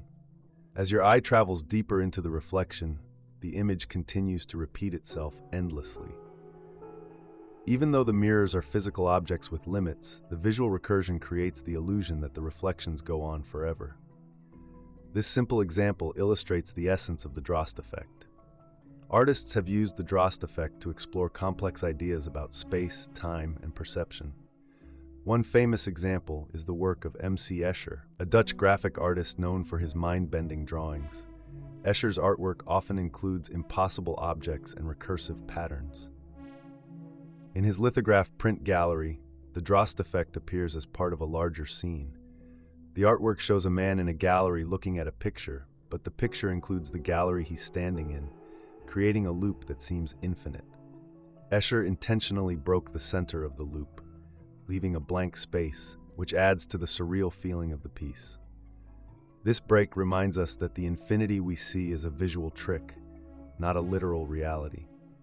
The Droste effect doesn't just appear in traditional art, it also shows up in photography, film, and even digital media. Photographers use mirrors to create recursive images that draw the viewer into a seemingly endless space. For instance, a photo of a person holding a framed photo of themselves creates this effect. In film, directors have used similar techniques to represent ideas like time loops or alternate realities. A famous example comes from the movie Inception, where the characters navigate dream layers within dream layers, each affecting the others in a recursive loop. While the film doesn't visually display the Droste effect in the same way as a painting or photo, it builds on the same principle of infinite recursion. Digital technology has expanded the possibilities for creating Droste-like effects. With tools like Photoshop, artists can manipulate images to achieve perfect recursion. They can take a picture, insert a smaller version of it, and repeat the process as many times as they want. Software algorithms can automate this, allowing for intricate designs that would take far longer to create by hand. Some programs even allow users to apply these effects to moving images, creating dynamic loops that change over time. The Droste effect isn't limited to visuals. You can find similar recursive patterns in music, literature, and nature. In music, recursion occurs when a melody or rhythm repeats itself within a composition. Johann Sebastian Bach often used recursive structures in his works, such as in his fugues, where a single musical theme repeats in different voices. Modern artists like Steve Reich and Philip Glass also experiment with recursion, creating minimalist pieces that seem to echo infinitely. In literature, recursion appears in stories that loop back on themselves or include stories within stories. One classic example is 1001 Nights, where the storyteller Scheherazade tells a new story every night, some of which contain other stories. Another example is Jorge Luis Borges' short story, The Garden of Forking Paths, where the narrative branches infinitely, creating a literary version of the Droste effect. Even in nature, you can find patterns that mimic the Droste effect. The spirals of a nautilus shell, the branching of trees, or the structure of Romanesco broccoli all show a kind of natural recursion. Each part of these structures reflects the whole in miniature, creating a fractal-like pattern. While these examples aren't strictly the same as the Droste effect, they share the same underlying principle, repetition and self-similarity. The psychological impact of the Droste effect is also worth exploring. Looking at recursive images can evoke a sense of wonder as our minds try to process the idea of infinity. The human brain struggles with the concept of something that never ends, and the Droste effect brings that struggle into focus. At the same time, it can feel oddly comforting as the repetition creates a sense of order and predictability. This mix of awe and reassurance makes the Droste effect particularly compelling in art and design. The Droste effect also raises interesting philosophical questions. What does it mean for something to repeat endlessly? Does the repetition lose meaning as it continues, or does it gain significance through its persistence? Some might argue that the Droste effect symbolizes the infinite complexity of the universe, where every part contains the whole. Others might see it as a reminder of human limitations, showing that our perception of infinity is always bounded by the medium we're using. In practical terms, the Droste effect can also be a powerful tool for communication. Designers use it to draw attention, create depth, or make a statement.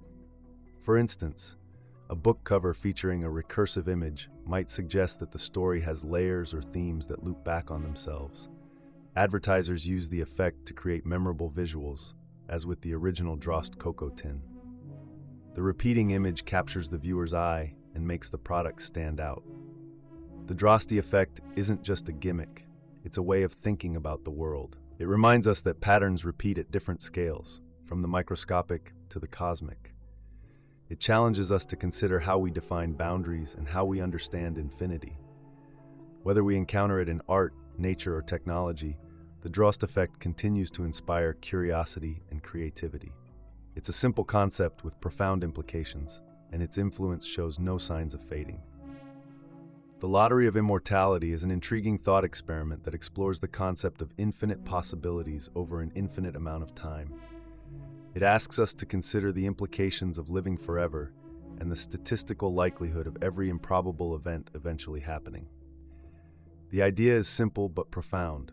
If time never ends, then anything that is possible, no matter how unlikely, must eventually occur. However, what this means for the individual experiencing this endless time opens up a world of philosophical and logical challenges. Imagine a scenario where you have become immortal. Time stretches out before you without any limit. In this case, the usual constraints of probability, which seem fixed in our finite lives, lose their meaning. Events that are highly improbable, like winning the lottery multiple times in a row, are no longer constrained by time. Over an infinite span, the seemingly impossible becomes inevitable. This concept forces us to rethink how we understand chance, inevitability, and even the nature of existence itself. To break this down further, consider a standard lottery. If you buy a ticket for a lottery with astronomical odds against winning, say 1 in 100 million, it's likely that you will never win within your current lifespan. However, if you are immortal and continue buying tickets indefinitely, the odds change dramatically. With infinite time, the small chance of winning eventually adds up to certainty. It might take millions, billions, or even trillions of attempts, but as long as time keeps going and you keep participating, you will inevitably win. And not just once. Over an infinite timeline, you would win the lottery countless times. But this thought experiment isn't limited to lotteries. It applies to all improbable events. Every single possibility, no matter how remote, becomes a certainty given infinite time. This raises several fascinating questions. If everything that can happen will happen, what does that say about the nature of reality? How do we process the idea of living through every conceivable scenario? And what does it mean to experience something when it is no longer rare or special because you know it will inevitably occur? For a moment, let's shift the focus to how this impacts the individual. Suppose you achieve immortality. At first, the world seems full of opportunity. You have all the time you could ever want to learn, explore, and create. You could pick up a musical instrument, master countless languages, or travel to every corner of the earth. With enough time, you could do all these things and more. In the context of the Lottery of Immortality, these accomplishments would not just be possible, they would be unavoidable. You would eventually master every skill, visit every place, and experience everything that can be experienced. However, the flip side is equally compelling. Just as every positive event becomes inevitable, so do the negative ones. Over an infinite lifespan, you would also face countless disasters, tragedies, and misfortunes. The pain of loss, the sorrow of failure, and the horror of suffering would repeat themselves endlessly. If immortality allows you to outlive every loved one, the weight of watching relationships end and people pass away might become unbearable. And yet, even this heartbreak would recur. Over an infinite span, you would meet new people and form new relationships, only to lose them again. The cycle would never end. This cyclical nature of experience, where everything possible occurs, raises another paradox. Does life retain meaning when nothing is truly rare or surprising? Winning the lottery once in a normal lifespan is a remarkable event. It's something extraordinary, something to celebrate. But if you win the lottery thousands of times over an immortal existence, the victory loses its significance. The same logic applies to any experience. Imagine tasting the rarest delicacy, climbing the highest mountain, or discovering a profound truth. Over infinite time, these moments lose their uniqueness because they happen over and over again. At this point, the concept of infinite possibility intersects with the concept of identity. If you experience everything possible, do you remain yourself, or do you become something else entirely? Think about the choices you make each day. Over an infinite span, you would eventually make every possible choice. Every decision you avoided in this life would become inevitable in another timeline of your immortal existence. Every path you didn't take would be explored. Every version of you that could exist would emerge. This creates a sense of disconnection from the self, because you are no longer defined by the limited set of choices and experiences that shape a finite life. Another consideration is the relationship between time and memory. Human memory is finite. We forget details, events, and even people over time. If you are immortal, your memory becomes a paradox. Either you retain everything, creating a mental overload that might make it impossible to function, or you forget as you go, leaving behind a trail of forgotten lives and experiences. In the latter case, immortality could feel like an endless cycle of beginnings and endings where the past is perpetually lost to make room for the future. The Lottery of Immortality also has implications for how we view risk and decision-making. In a finite life, we often weigh risks carefully because the consequences matter. Taking a gamble, whether literal or metaphorical, carries the possibility of failure, and failure can have lasting effects. But in an infinite life, failure loses its sting. If every mistake can eventually be corrected or reversed, do mistakes even matter? If you lose everything in one chapter of your immortal existence, you have an infinite number of chapters left to rebuild. This lack of finality changes the way we think about risk. It might make us bolder, more reckless, or perhaps even indifferent to outcomes. These questions and scenarios illustrate the deep philosophical implications of the Lottery of Immortality. It's not just a thought experiment about winning improbable lotteries or achieving unlikely goals.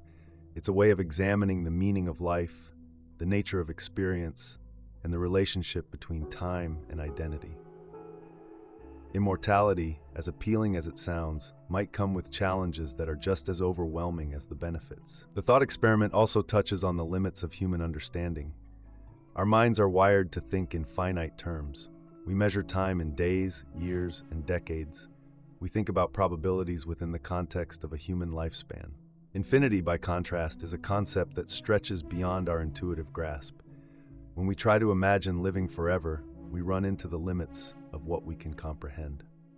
The Lottery of Immortality forces us to confront those limits and to think about what it really means to exist without an end. Ultimately, the Lottery of Immortality is less about winning a literal lottery and more about understanding the nature of existence in a universe governed by infinite possibilities.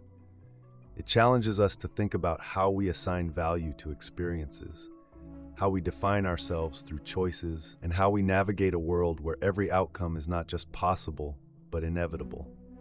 The paradox of immortality lies in the balance between infinite opportunity and infinite repetition, between the joy of endless discovery and the potential monotony of experiencing everything. Whether you see the Lottery of Immortality as a gift or a curse depends on how you approach these questions. For some, the idea of infinite time is exhilarating. It offers the chance to explore, to grow, and to become more than we could ever imagine. For others, the weight of infinite existence feels oppressive. It suggests a world where nothing is special because everything happens eventually. In either case, the thought experiment provides a powerful lens for examining our assumptions about time, probability, and what it means to be alive. Recursive truth verification is a fascinating concept in logic that involves statements depending on each other for their truth. It highlights how a system of interdependent statements can create an infinite loop of reasoning. To better understand this concept, let's explore how it works, why it poses a challenge, and how it manifests in different scenarios. Imagine a situation where two statements rely on each other to be true. For instance, the next statement is true. The previous statement is false. The first statement says the second is true, but the second denies the truth of the first. If you try to determine whether either statement is true or false, you quickly realize you can't decide without referring back to the other. This creates a cycle. The first statement depends on the second, and the second depends on the first. There is no clear point to stop and say definitively that one is true or false. This is what makes recursive truth verification so puzzling. To understand this better, let's consider a simplified example. Imagine a light switch that controls itself based on a rule. The light is on if and only if the switch is in the position that turns it off. If you think through this, you quickly get stuck in an endless loop. If the light is on, the rule says it should be off. But if it's off, the rule says it should be on. The system cannot stabilize because the light's state depends on itself in a contradictory way. This mirrors the way recursive truth verification works in logic. One reason recursive truth verification is so difficult is that it plays with our basic understanding of how truth works. In most situations, truth is something we can verify or establish with evidence. If someone says, "It's raining outside," you can look out the window to confirm whether the statement is true. But in recursive systems, you have no external reference point. You're stuck inside the loop, trying to use one statement to confirm the truth of another, and vice versa. This lack of an external anchor is what creates the infinite loop. You can find recursive truth verification in many philosophical and logical paradoxes. For example, consider the classic liar paradox, where someone says, "This statement is false." If the statement is true, then it must be false as it claims. But if it's false, that would mean it's actually true. The statement contradicts itself and forces you into an endless cycle of trying to verify its truth.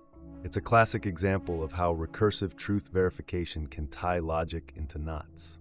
This concept also shows up in computer science, particularly in programming and algorithms. Recursive functions are a common tool in programming where a function calls itself to solve smaller versions of the same problem. When done correctly, recursion allows programmers to tackle complex problems efficiently.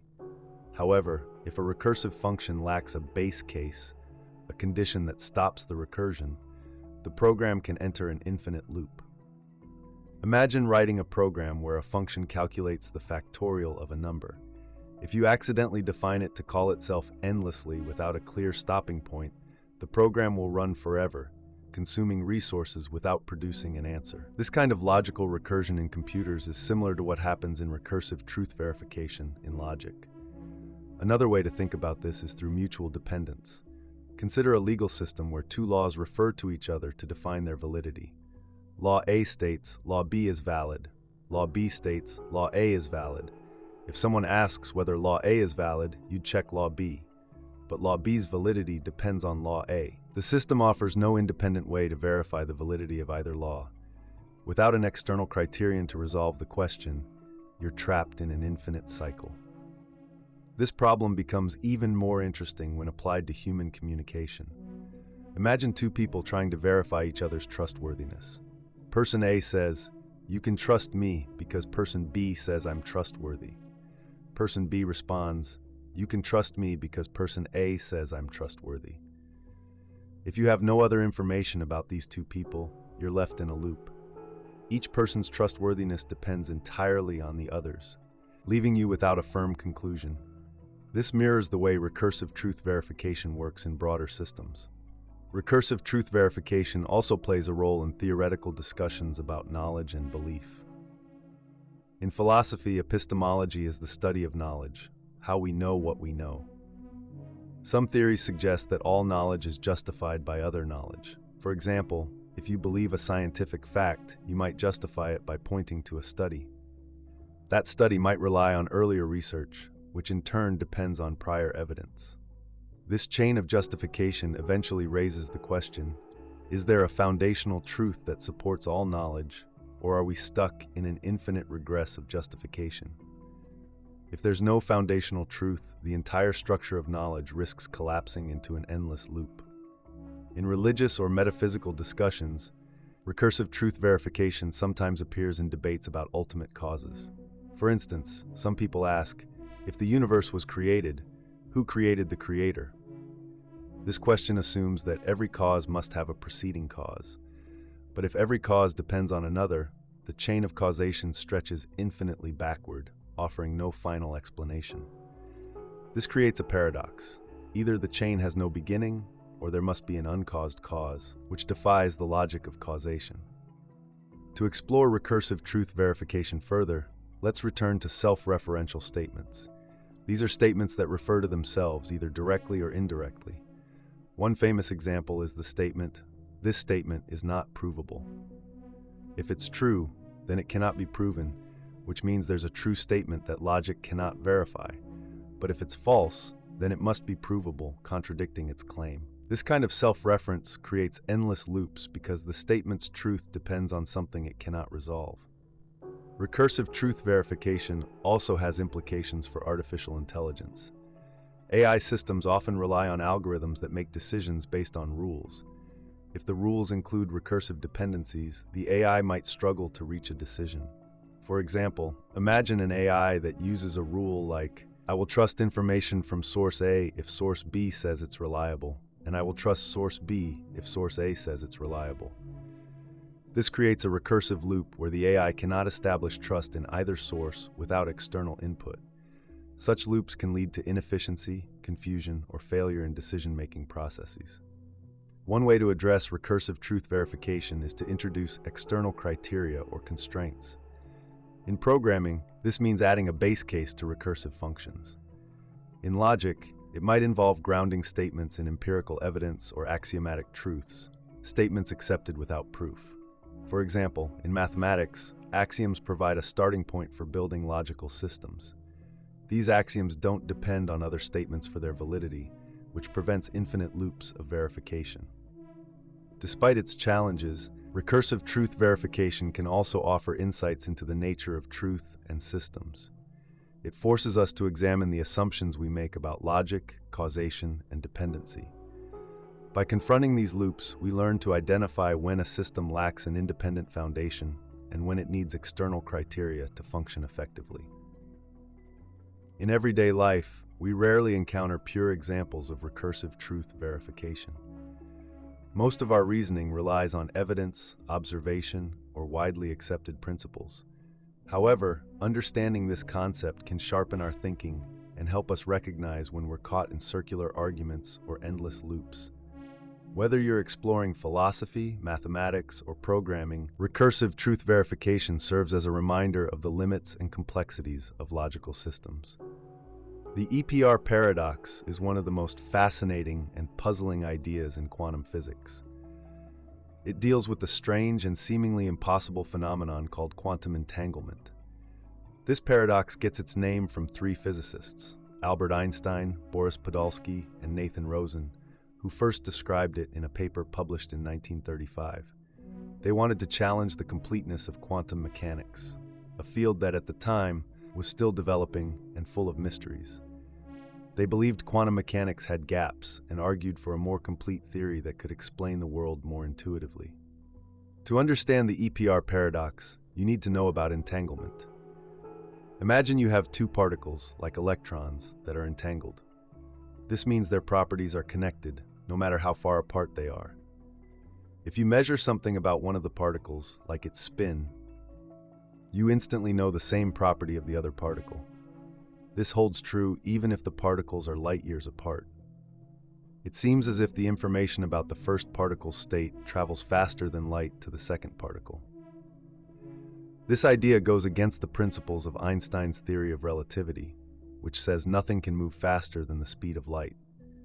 Einstein, Podolsky, and Rosen weren't happy with this concept. They didn't believe nature could work in a way that involved what Einstein famously called spooky action at a distance.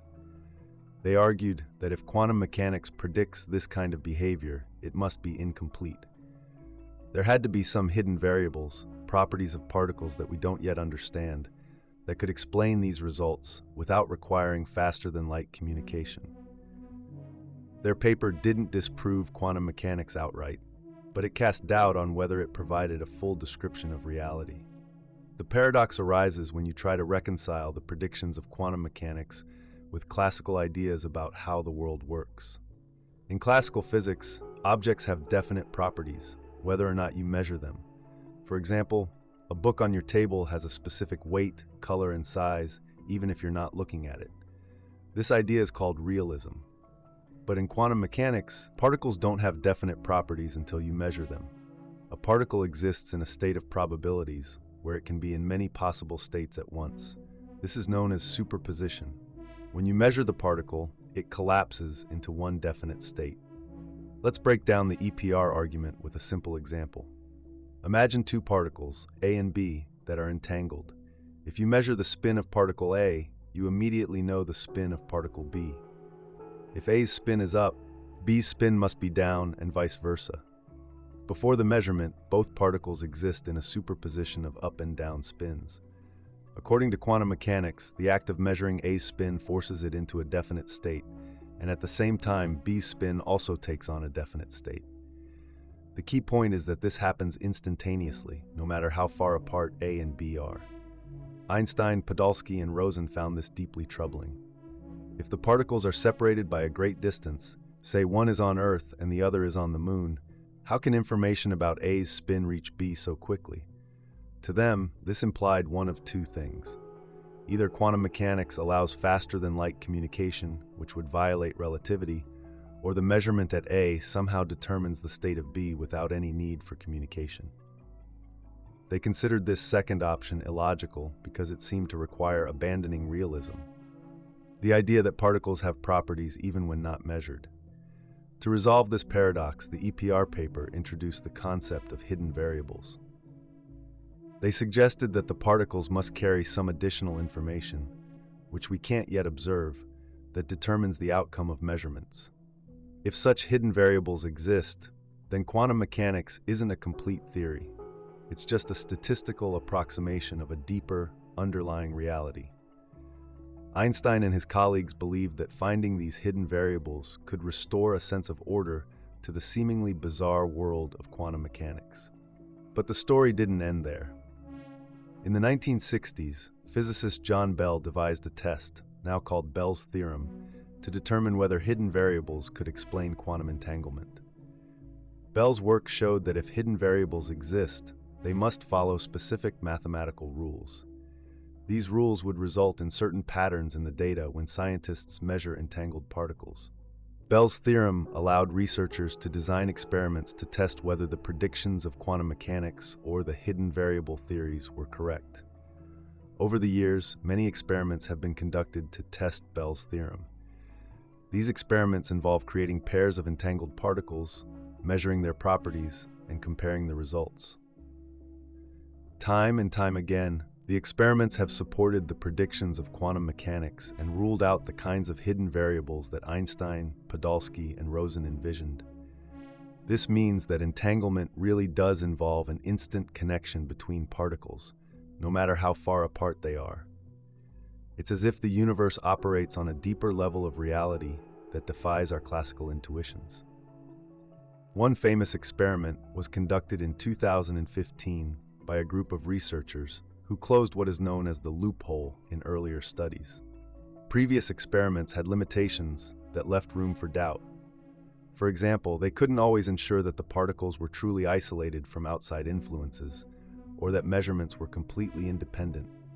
By carefully designing experiments to avoid these issues, the 2015 study provided some of the strongest evidence yet that quantum mechanics is correct, and that hidden variables, at least in the way Einstein imagined them, don't exist. So where does this leave us? The EPR paradox highlights one of the most counterintuitive aspects of quantum mechanics, the idea that the universe is deeply interconnected in ways we don't fully understand. Quantum entanglement doesn't involve any physical signal traveling faster than light. Instead, It suggests that the properties of entangled particles are fundamentally linked in a way that transcends classical ideas of space and time. This connection is not about transmitting information, but about the nature of reality itself. Entanglement has practical implications too. It's the foundation for emerging technologies like quantum computing and quantum cryptography. Quantum computers use entangled particles to perform calculations far faster than classical computers can. Quantum cryptography promises perfectly secure communication because any attempt to eavesdrop on an entangled system would disturb the particles and be immediately detectable. Still, the philosophical questions raised by the EPR paradox remain unresolved. What does entanglement tell us about the nature of reality? Is the universe deterministic, as Einstein hoped, or is it inherently probabilistic? Some physicists argue that we need a new framework, beyond quantum mechanics, to answer these questions. Others believe that quantum mechanics, strange as it is, might be the most complete description of reality we'll ever have. The EPR paradox is a reminder of how much we still don't know. It challenges our assumptions about the world and pushes us to think in new ways. Whether you view entanglement as spooky action or a glimpse into a deeper truth, it's clear that the universe operates on principles far beyond our everyday experience. As we continue to explore these mysteries, we may find answers, or we may uncover even deeper paradoxes that force us to rethink everything we thought we knew. The infinite monkey theorem is a fascinating concept in probability and logic that captures the imagination because it combines randomness, time, and creativity. It says that if you give a monkey a typewriter and an infinite amount of time, the monkey will eventually type out the complete works of Shakespeare or any other text you can think of. This idea is often used to illustrate the nature of probability over infinite time. Though it may seem absurd, the theorem works because of how infinite possibilities interact with random events. Imagine the scenario. A monkey sits in front of a typewriter. It has no knowledge of language, grammar, or typing. It presses keys at random, without any intention or pattern. At first, the monkey might press just one key, then another. The results would be gibberish, meaningless strings of letters, numbers, and symbols. But over time, and with infinite time available, the monkey would eventually hit upon meaningful combinations. This isn't because the monkey knows what it's doing, but because in infinite time, even the most improbable events become inevitable. Think of the monkey's typing as a sequence of random events. The typewriter has a set number of keys, which we can call NN. If the monkey presses one key, there are NN possible outcomes. For example, if the typewriter has 50 keys, the first key press could result in any one of those 50 options. Now imagine the monkey presses 2 keys. The possible combinations grow because there are NNN times NNN outcomes. With 3 key presses, the possibilities increase further to N3, N3, N3. Each additional key press multiplies the number of possible combinations, creating a staggering number of outcomes as the monkey continues typing. The idea of infinity is central here. In finite time, the monkey would almost certainly never produce anything meaningful. The chance of randomly typing a single word like "the" is already small. Let's say the typewriter has 50 keys. To type the monkey would need to press the T key, then the H key, and finally the E key. The probability of getting this sequence right in 3 random key presses is 150 times 150 times 150 equals 125,000. 150 times 150 times 150 equals 125,000. 150 times 150 times 150 equals 125,000. That's already a slim chance. Now imagine the odds of typing a full sentence, a paragraph, or an entire play. The probability gets smaller and smaller with each additional letter. Over finite time, the monkey's chances of success approach 0. But infinite time changes the game. When you have an infinite number of attempts, the improbable becomes not just possible, but certain. Randomness ensures that every possible combination of keys will eventually be typed. The works of Shakespeare, the Bible, or even a perfect copy of this text will emerge purely by chance. The infinite monkey theorem works because it relies on this principle. In an infinite sequence of random events, every outcome that has a non-zero probability will occur. To better understand this, think about a lottery. Suppose a lottery has millions of possible combinations, and each ticket has an equal chance of winning. If you buy just one ticket, your odds of winning are very low. If you buy 10 tickets, your chances improve but remain small. Now imagine that you buy a ticket every week for an infinite number of weeks. At some point, you are guaranteed to win, not because of skill or strategy, but because you've had infinite opportunities to hit the winning combination. The infinite monkey theorem applies the same logic to typing. Given infinite time, the monkey will eventually hit upon every possible sequence of letters. This concept challenges our intuition because we are used to thinking in finite terms. In the real world, we deal with limited time, limited resources, and limited opportunities. Infinite time doesn't exist in our everyday lives, so it's hard to grasp what it means for something to be inevitable. People often dismiss the theorem as unrealistic or absurd because they focus on the improbability of the monkey's success rather than the inevitability of infinite possibilities. To make the idea more relatable, consider a simpler example. Imagine flipping a coin. The coin has two sides, heads and tails. If you flip the coin once, there's a 50% chance it lands on heads and a 50% chance it lands on tails. If you flip it twice, there are 4 possible outcomes. Heads, heads, heads, tails, tails, heads, and tails, tails. Each outcome is equally likely. As you keep flipping the coin, the number of possible outcomes grows exponentially. With infinite flips, every possible sequence of heads and tails will eventually appear. You could get 100 heads in a row, not because it's likely, but because infinite flips ensure that even the rarest outcomes will happen. The same principle applies to the monkey and the typewriter. The monkey doesn't need to know what it's doing. It doesn't need to understand language or follow rules. Randomness takes care of everything. Given enough time, every sequence of letters will appear, from nonsense to masterpieces. The key is that infinity provides unlimited opportunities for every possible outcome. Critics of the theorem often argue that it's impractical. After all, infinite time doesn't exist in the real world, and monkeys don't type. These criticisms miss the point.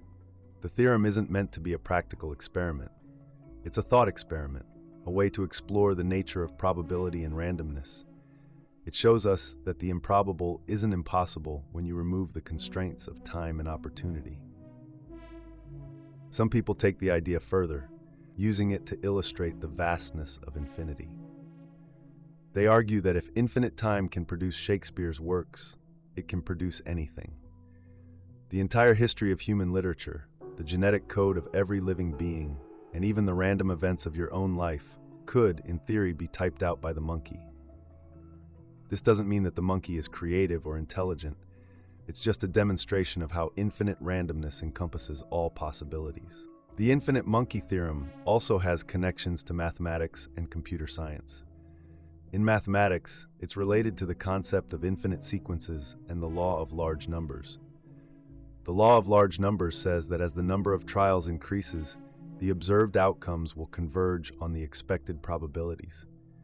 In the case of the monkey, this means that as the typing continues, the proportion of meaningful sequences will match their probability of occurrence.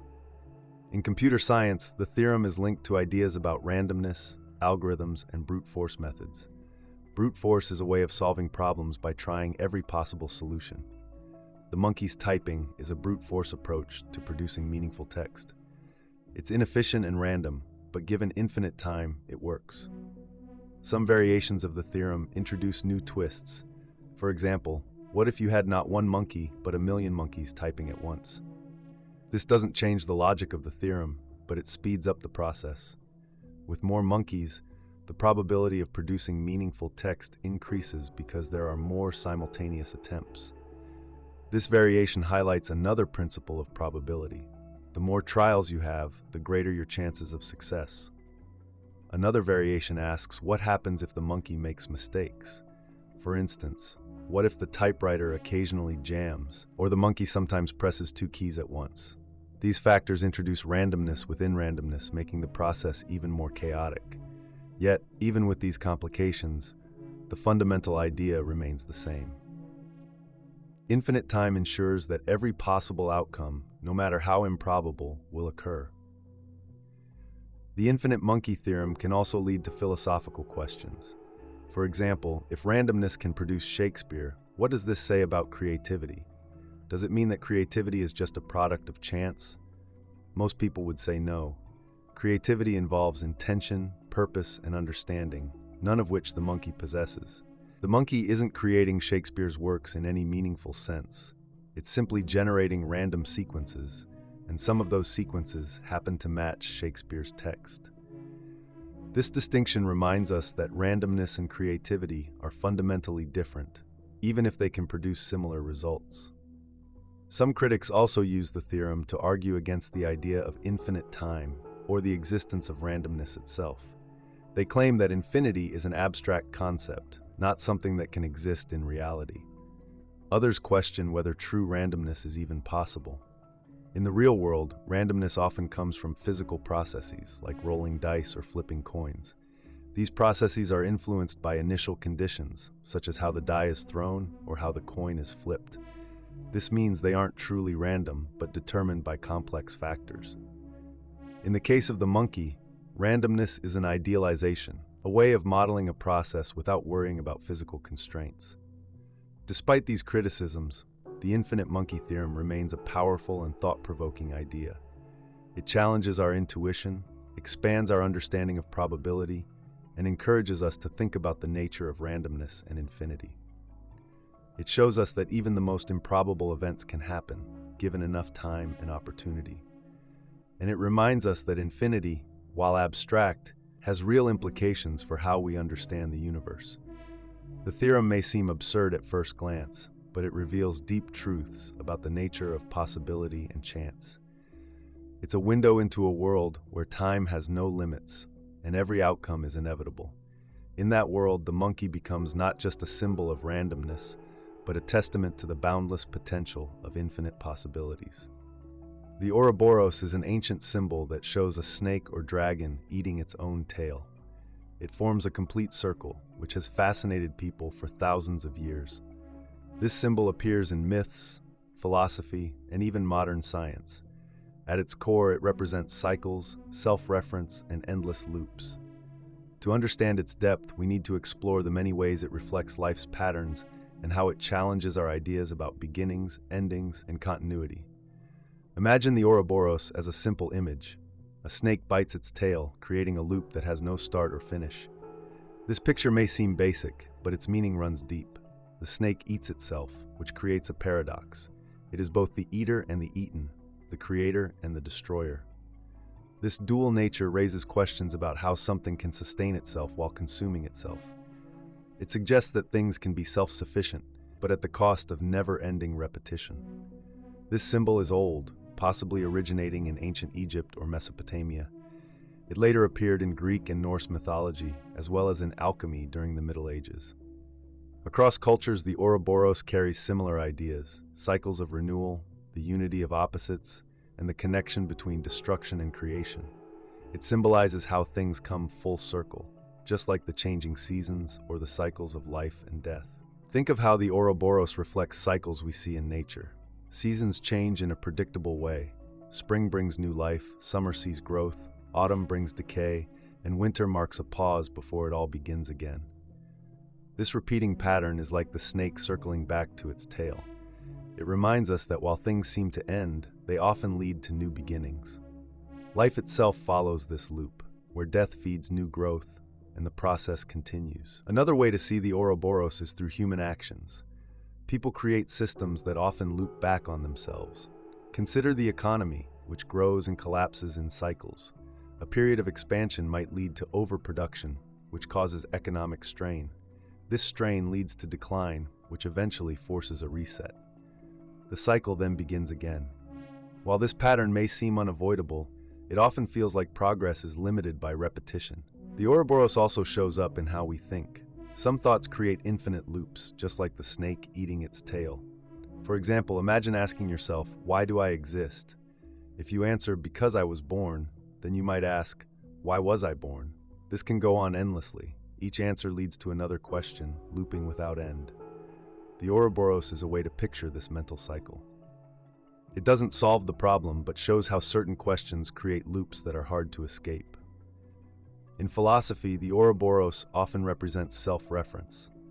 Self-reference happens when something refers to itself, like a book that includes instructions for how to write itself. This concept can be tricky because it leads to contradictions or infinite regress. The Ouroboros is a perfect image for this problem because it is self-contained. It exists because of itself, which makes it hard to say where it starts or stops. An example of self-reference is the statement, "This sentence is false."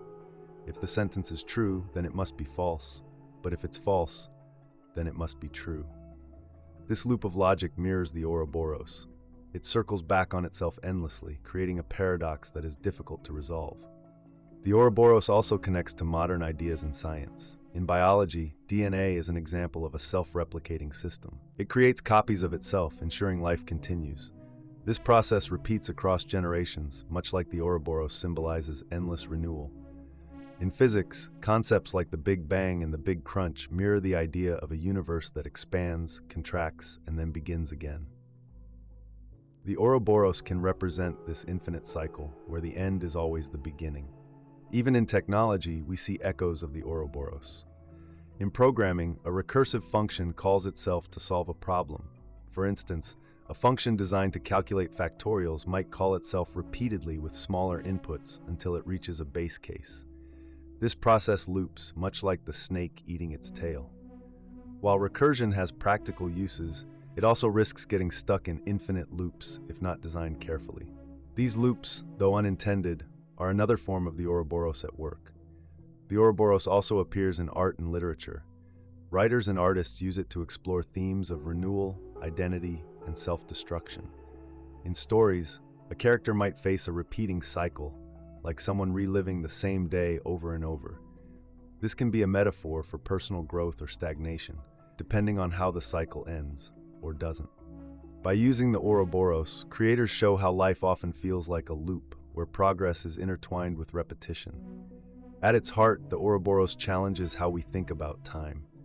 Most people see time as linear, with a clear beginning and end. The Ouroboros suggests that time might be circular.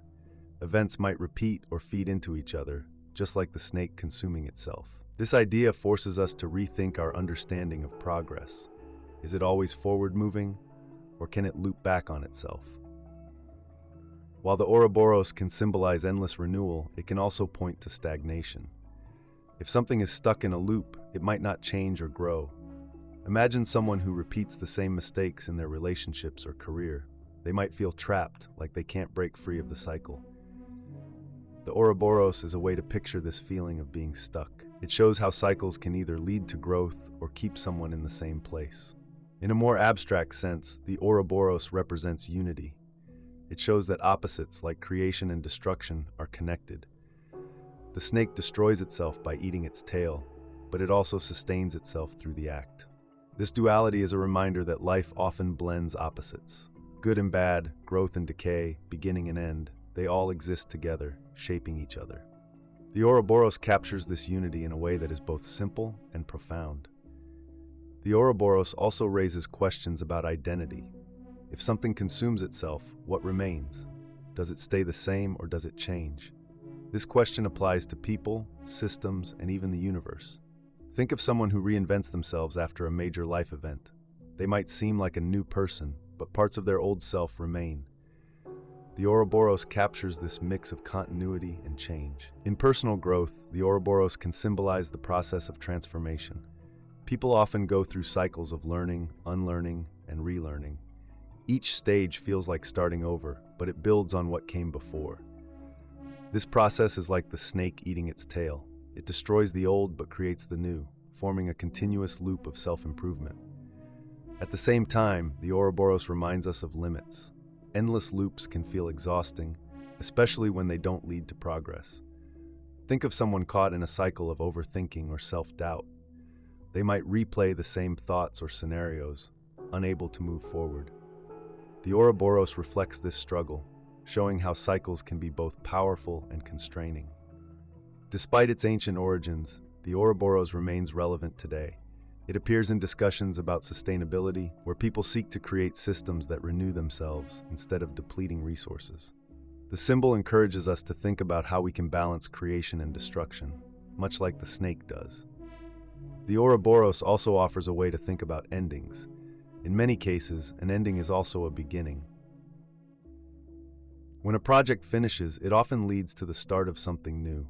When a chapter in life closes, it can open the door to a fresh experience. The Ouroboros shows how endings are not final. They are part of a larger cycle. Ultimately, the Ouroboros is a symbol that invites reflection. It asks us to consider how cycles shape our lives, how opposites connect, and how progress and repetition intertwine. By looking at the Ouroboros, we can better understand the patterns that govern nature, thought, and existence. It's a simple image with profound meaning, a reminder that life is often a loop, not a straight line.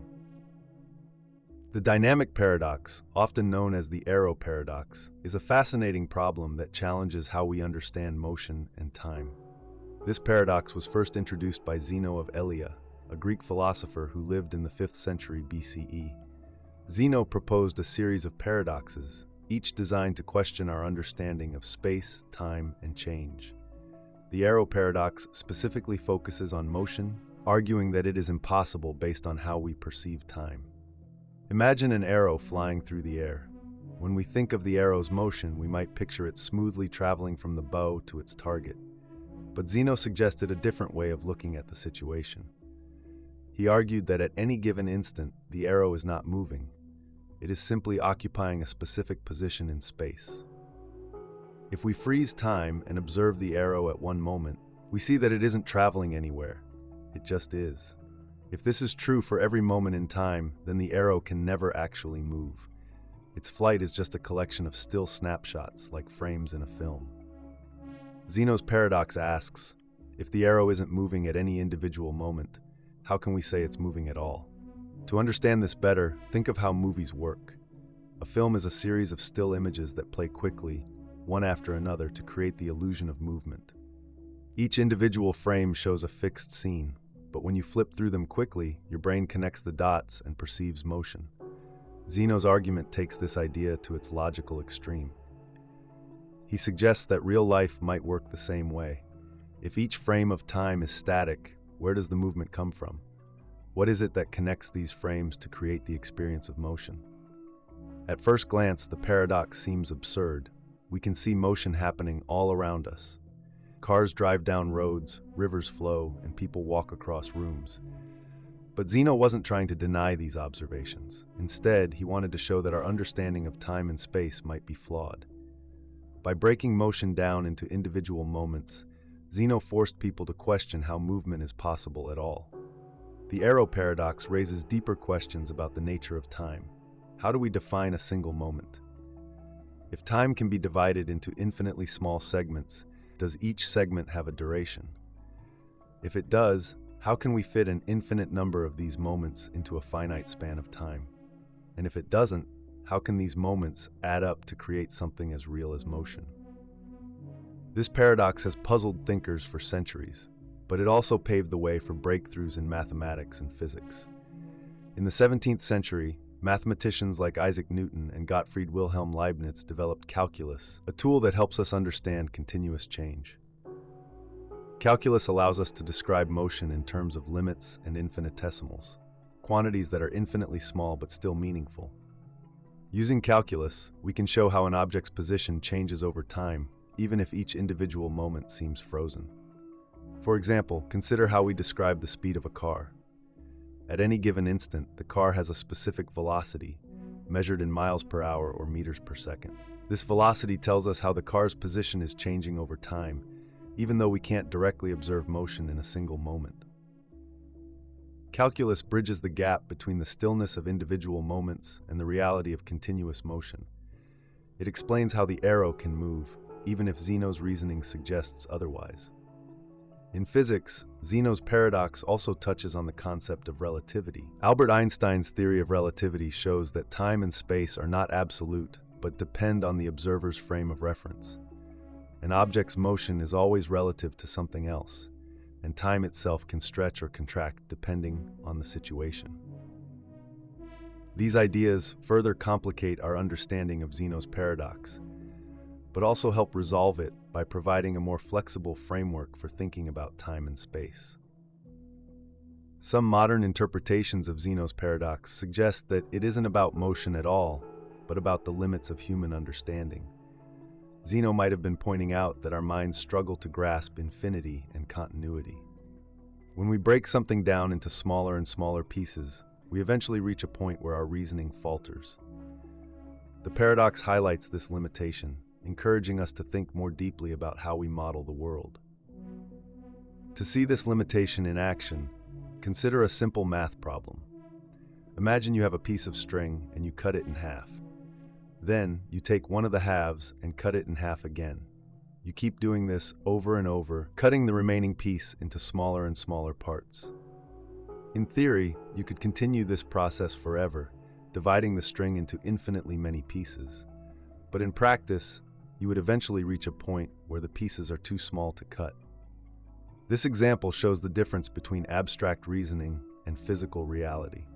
Zeno's paradox operates in this abstract realm, asking us to confront the idea of infinite divisibility. Another way to think about the paradox is through computer graphics. When animators create a scene, they often break motion into a series of frames or key moments.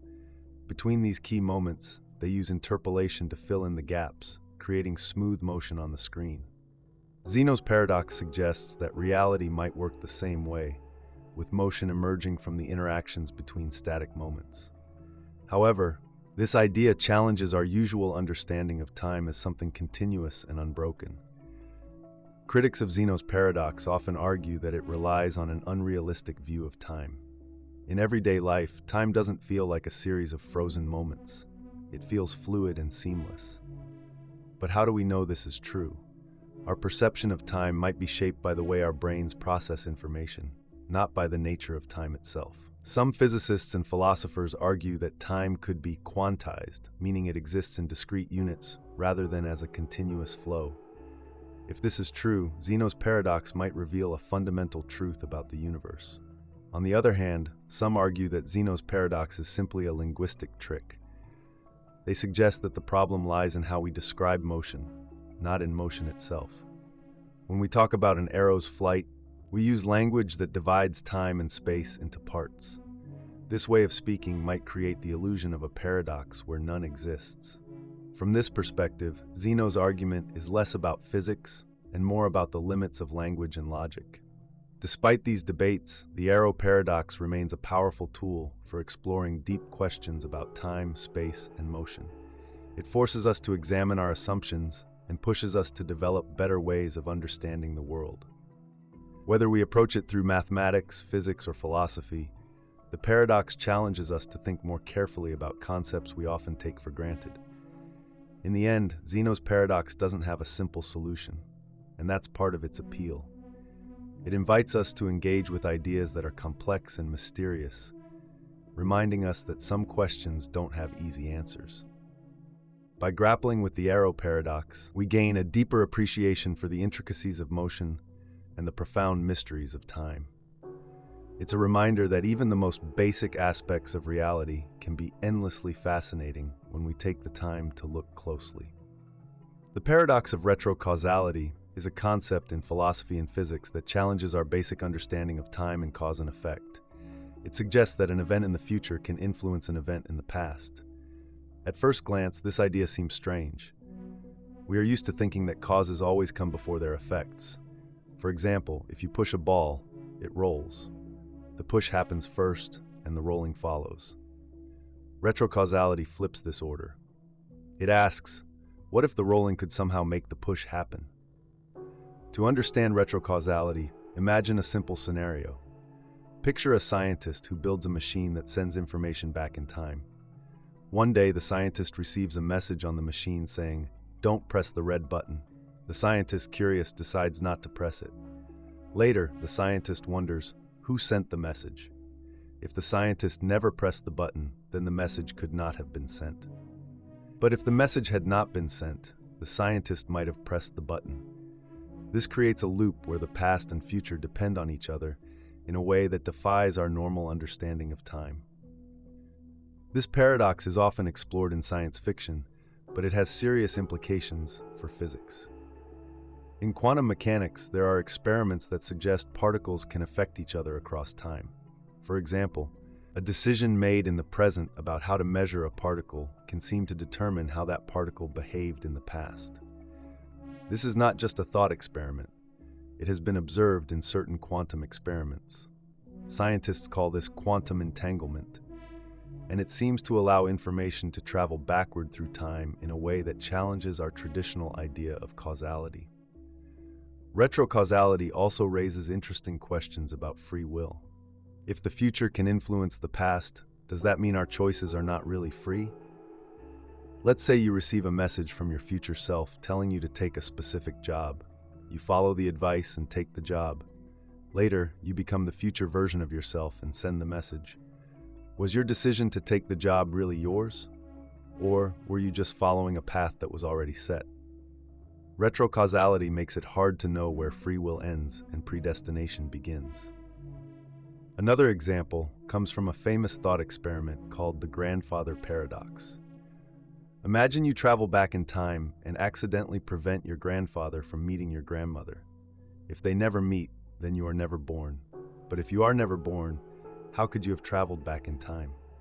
This is a classic paradox that shows how retrocausality creates logical loops.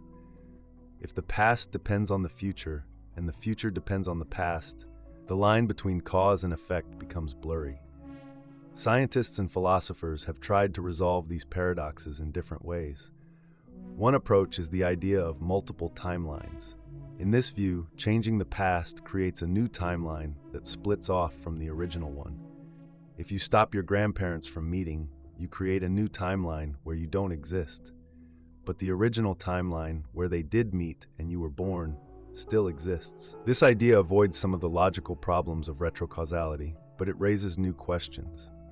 For instance, how do these timelines interact, and why do we experience only one? Another approach is to say that retrocausality doesn't actually change the past, it only reveals something about it. In this view, the future can influence the past, but only in ways that are consistent with what already happened. This is called the consistency principle. For example, if you receive a warning from the future, it will only be about something that was already going to happen. You can't use retrocausality to change history, only to understand it better. This idea keeps the universe logically consistent, but it also limits what retrocausality can do. Some researchers explore retrocausality through mathematics and physics. In classical physics, time moves in one direction, like a river flowing downstream. But in quantum physics, time can behave differently. Some theories suggest that particles don't have a fixed past or future until they are observed. In this view, the act of observing can influence a particle's history. This doesn't mean that time is an illusion, but it does mean that our understanding of time might be incomplete. Retrocausality could be a natural part of how the universe works at the smallest scales. One experiment that hints at retrocausality is called the delayed choice experiment. In this setup, a particle is sent through a device that can measure it in different ways. The choice of measurement seems to determine how the particle behaved in the past, even though the measurement happens later. This is hard to explain using our normal ideas about time. It suggests that events in the present can reach back and affect events in the past, at least in the quantum world. Retrocausality is also connected to a concept called closed time-like curves. These are theoretical paths in space-time that loop back on themselves. If such curves exist, they could allow information or objects to travel backward in time. Physicists like Kip Thorne have explored whether these curves could exist in the real universe. While they are allowed by some solutions to Einstein's equations of general relativity, no one has found evidence for them in practice. Even so, they provide a way to think about how retrocausality might work on a large scale. Despite its strange implications, retrocausality does not necessarily violate the laws of physics. Many of the rules we use to describe the universe are time-symmetric, meaning they work the same way forward or backward in time. For example, the equations of motion in classical mechanics don't care which direction time flows. If you filmed a pendulum swinging and played the video in reverse, the motion would still follow the same laws. This symmetry suggests that time might not be as rigid as we think, and retrocausality could be a natural consequence of this flexibility. However, there are practical challenges to studying retrocausality. For one, it's hard to design experiments that can clearly show cause and effect relationships across time. Many of the examples we have come from quantum mechanics, which is already a very strange and counterintuitive field. It's also unclear how retrocausality would work in everyday life. Does it only apply to particles, or could it affect larger systems, like people or planets? These are questions that scientists are still trying to answer. Retrocausality also has implications for technology. If we could control the flow of information backward in time, it might be possible to predict or prevent disasters before they happen. For example, imagine a system that sends weather warnings back in time. If a hurricane is going to hit, the system could warn people days earlier than usual. But this raises another paradox. If the warning prevents the hurricane's damage, what motivated the system to send the warning in the first place? Retrocausality is full of these loops that make it hard to know how cause and effect really work. Some people worry that retrocausality could lead to paradoxes that break the universe. For instance, if you send information back in time, could you create a situation where the information prevents itself from being sent? This is similar to the grandfather paradox, but with data instead of people. Scientists call this a causal loop, and it's one of the biggest challenges in understanding retrocausality. Some theories suggest that the universe has built-in safeguards to prevent these loops, but this idea remains unproven. Retrocausality is a fascinating topic because it challenges everything we think we know about time and causation. It forces us to question whether the future is set in stone or if it can interact with the past in unexpected ways. While it might seem like science fiction, it is rooted in real scientific questions and experiments. As we learn more about quantum mechanics and the nature of time, we may discover that retrocausality is not just a paradox, but a fundamental part of how the universe works.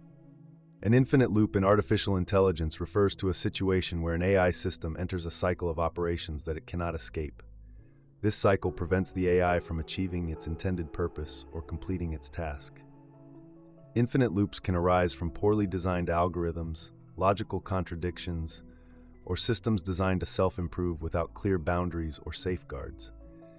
These loops can be computational, logical, or conceptual, depending on the nature of the AI and its goals. To understand this, consider a simple example of an AI tasked with improving its own performance. Imagine an AI that adjusts its parameters to optimize for a given task, like recognizing objects in images. It might review its own performance, adjust its algorithm, and repeat. If the AI lacks clear stopping criteria, it could endlessly tweak itself without completing the original task. Each adjustment might make incremental changes, but it might never decide it has reached the best solution. This can become more complex when AI systems are given goals related to recursive self-improvement. Recursive self-improvement refers to the ability of an AI to make itself better, often by refining its own code or creating new algorithms. If the AI doesn't have a clear definition of what better means or when improvement should stop, it might continue indefinitely. It would get stuck in a loop of trying to optimize without ever reaching a point where it declares success. For example, let's imagine a simple cleaning robot with advanced AI. Its job is to clean a room to meet a standard of cleanliness. Suppose the robot develops a self-improvement mechanism to ensure it becomes the best cleaner possible.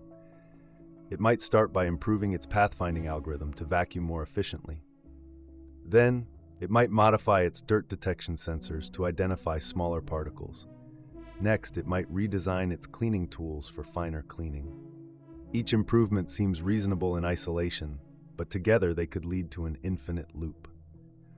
The robot might never stop because it is always discovering new ways to improve. It might even start creating subtasks, like inventing better dirt sensors or designing cleaning compounds while the room remains uncleaned. The original task gets lost in the loop of self-improvement. Infinite loops can also occur in situations where AI systems interact with each other. Imagine two chatbots programmed to have conversations.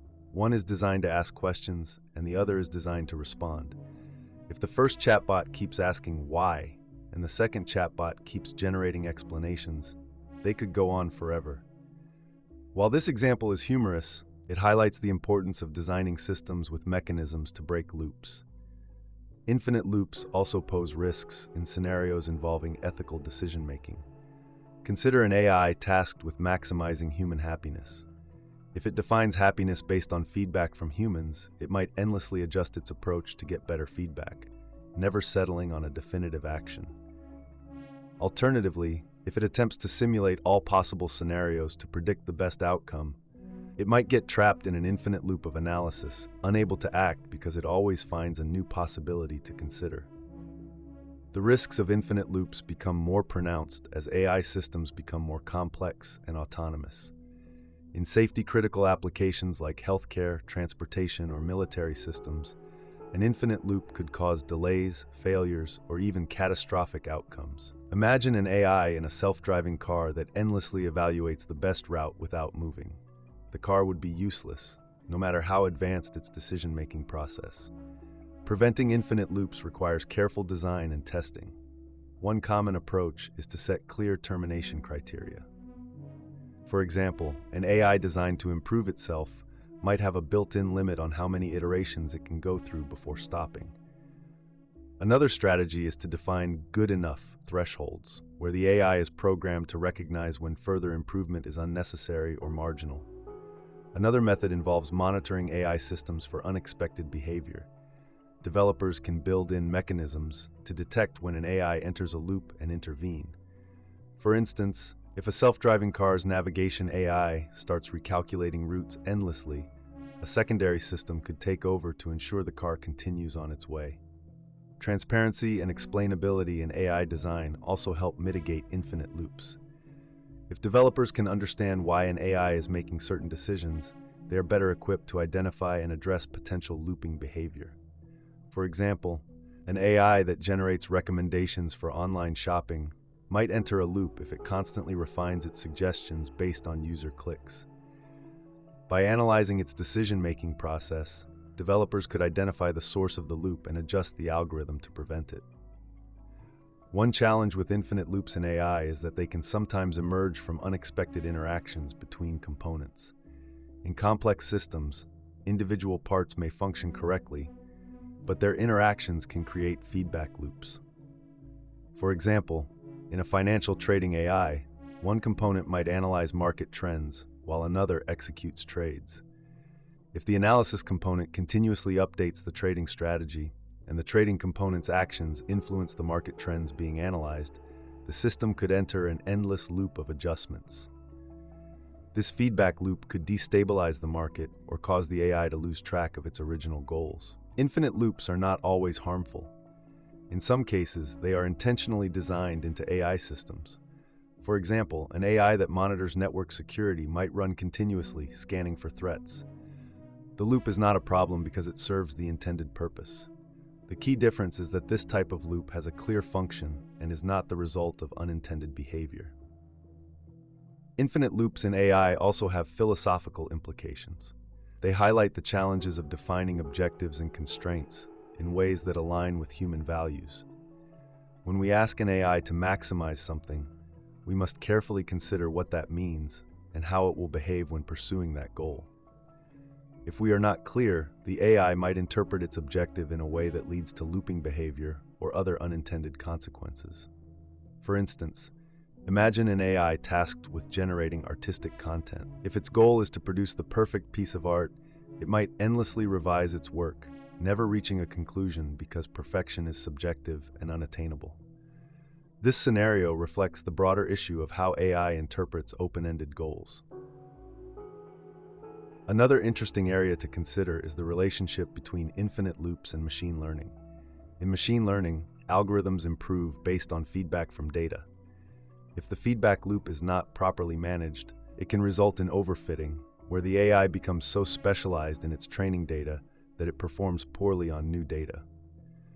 This is a form of infinite loop in a metaphorical sense, where the system becomes stuck in a narrow understanding of its task.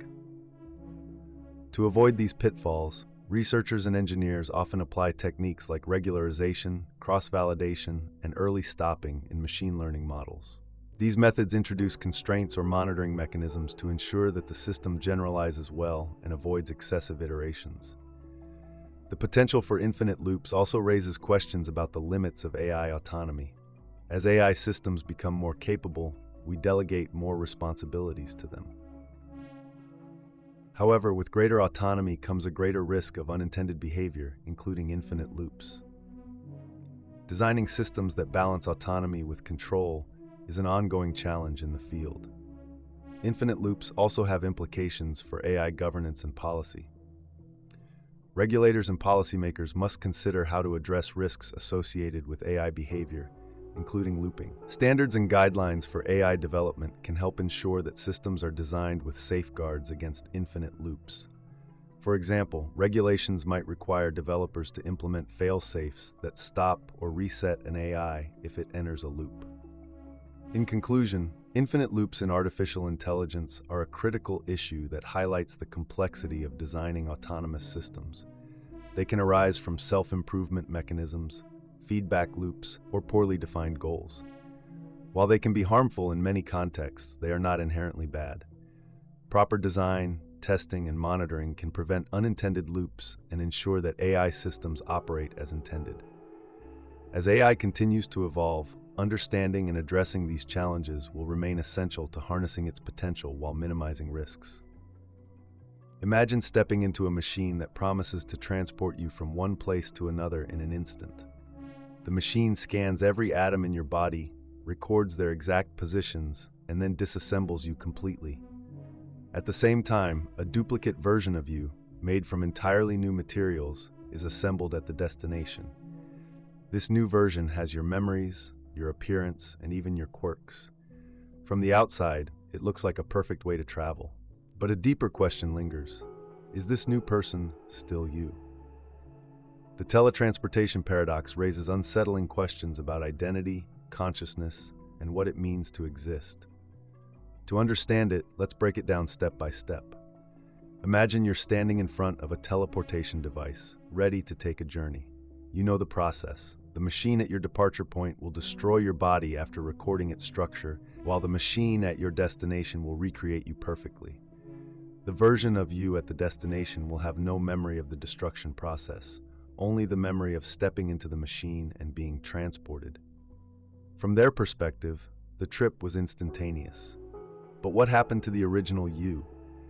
Some argue that this isn't transportation at all, it's a form of cloning. The original you is destroyed, and a copy is created. While the copy might feel like you, act like you, and remember your life, the original consciousness is gone. This raises a troubling question. If the you that stepped into the machine is dead, does it matter that someone exactly like you walks out of the machine elsewhere? For some, the answer depends on how we define identity and continuity. Consider a simpler analogy. Think about replacing the parts of a ship one by one until no original parts remain. Philosophers call this the Ship of Theseus. Is it still the same ship after every part is replaced? Now apply that to the human body. Every 7 years, most of the cells in your body are replaced. Yet, you still feel like the same person. But is this the same as being recreated from scratch? Some argue that as long as the process of replacement is gradual, the continuity of the self remains intact. Teleportation, however, isn't gradual, it's instantaneous. This lack of continuity is what creates the paradox. Let's make the scenario more personal. Imagine 2 teleportation machines, one in New York and one in London. You step into the New York machine and press the button. The scanner begins its work, mapping every atom in your body. But suddenly, there's a malfunction. Instead of destroying the original, the machine in New York doesn't complete its part of the process. Meanwhile, the London machine successfully creates a perfect copy of you.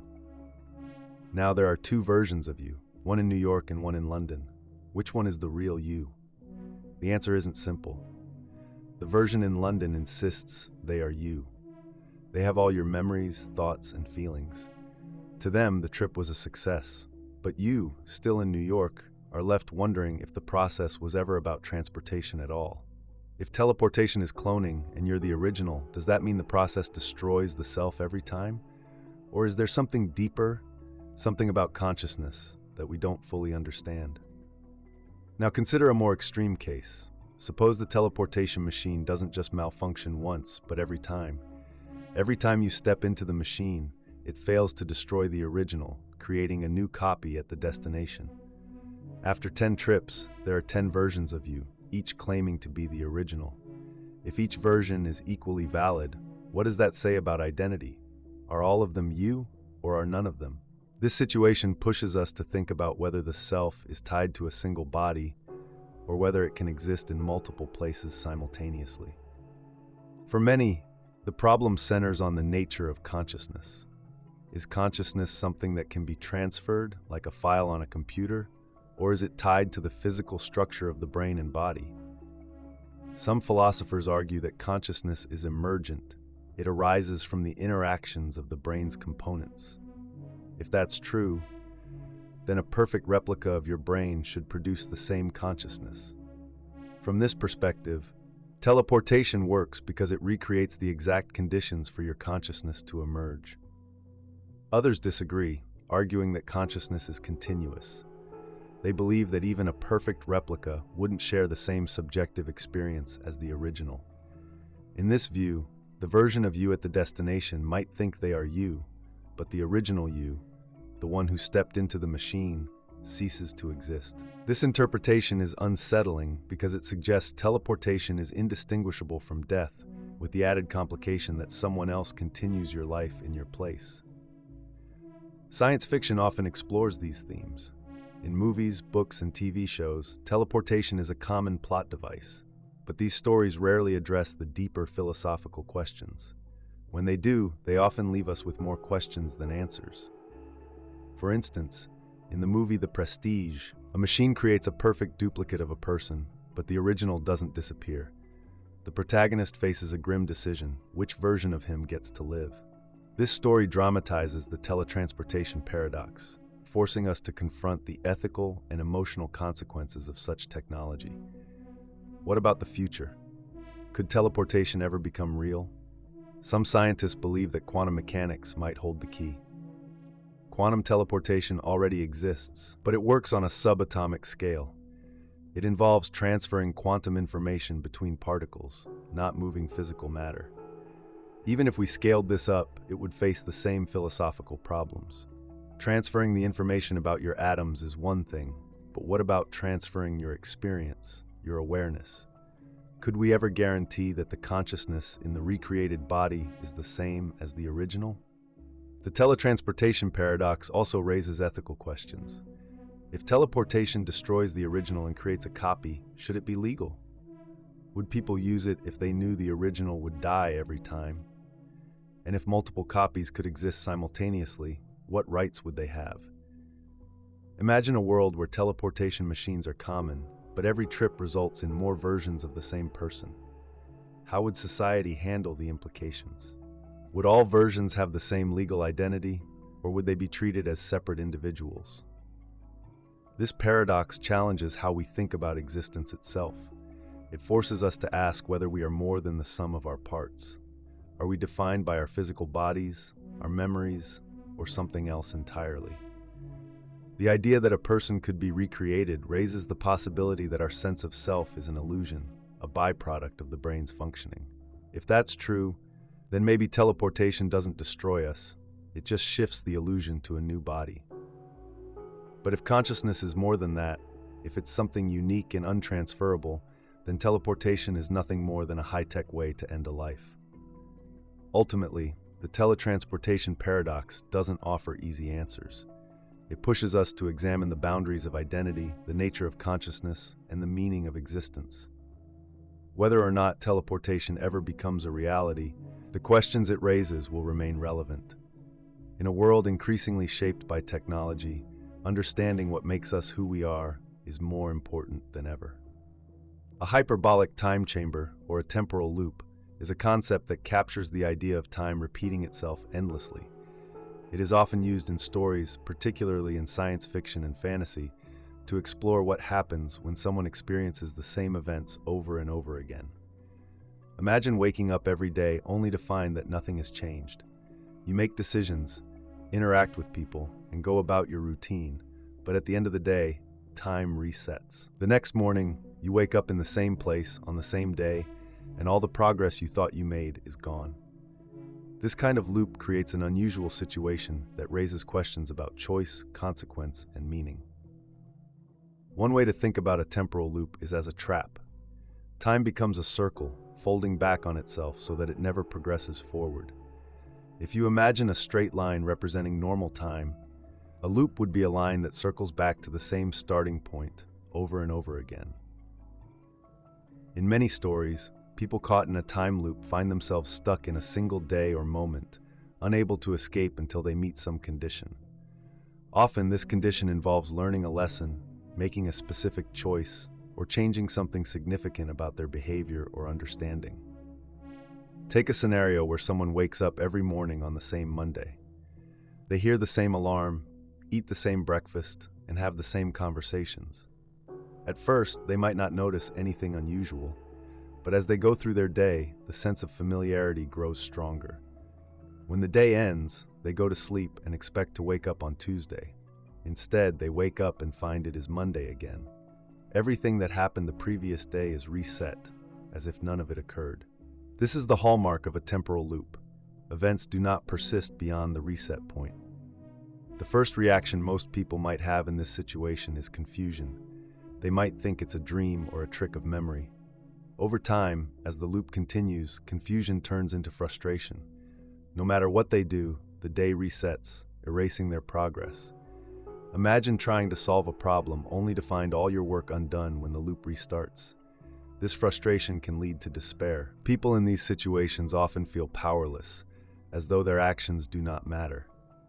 However, the unique nature of a time loop is that, while external events reset, the person caught in the loop retains their memories. Each iteration adds to their knowledge and experience. They remember what happened before, even if no one else does. This creates a strange kind of freedom. They can experiment without fear of long-term consequences. For example, someone might choose to quit their job or confess a secret they have been holding on to. In normal circumstances, these choices would have permanent effects, but in a time loop, everything resets. The person can try again as if nothing happened. This freedom opens the door to creativity. With no consequences to hold them back, people in a time loop can explore possibilities they would never consider otherwise. They might learn new skills, build relationships, or even try outrageous things just to see what happens. Over time, they can gain a deep understanding of the people and events around them. For example, someone stuck in a loop might learn every detail of a cafe they visit every morning. They could memorize the names of the customers, the menu, and even the staff's schedules. This deep familiarity creates a sense of mastery over the environment, but it can also highlight the limits of the loop. One of the most interesting aspects of a temporal loop is how it changes a person's perspective on time and choice. Normally, time feels linear. We move from the past to the future, making decisions that shape our lives. In a loop, this linear progression disappears. Every decision is undone by the reset, making it seem like nothing matters. However, people often find that their choices do have meaning, even within the loop. By repeating the same day, they can see how small changes affect the world around them. For instance, a kind gesture might brighten someone's mood, while a careless remark could ruin their day. These patterns become clear through repetition, teaching the person in the loop how their actions ripple outward. At its core, a temporal loop raises questions about purpose. If time resets endlessly, what is the point of trying? For many people, the answer lies in personal growth. The loop becomes a test of character. Someone might start by using the loop for selfish reasons, indulging in things they would never do otherwise. Over time, they might grow bored or dissatisfied with this approach. The lack of lasting consequences can make even the most exciting activities feel hollow.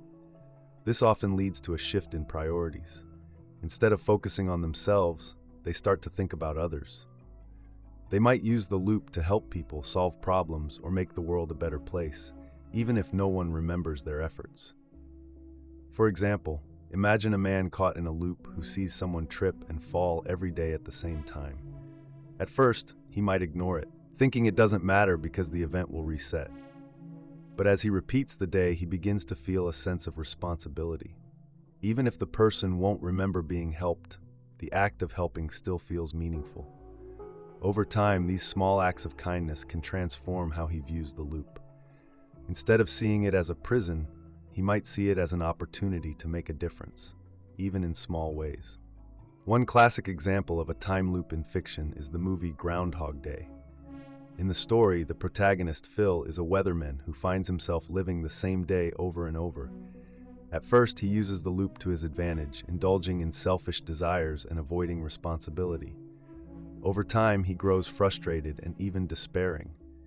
Eventually, he realizes that the loop gives him a chance to become a better person.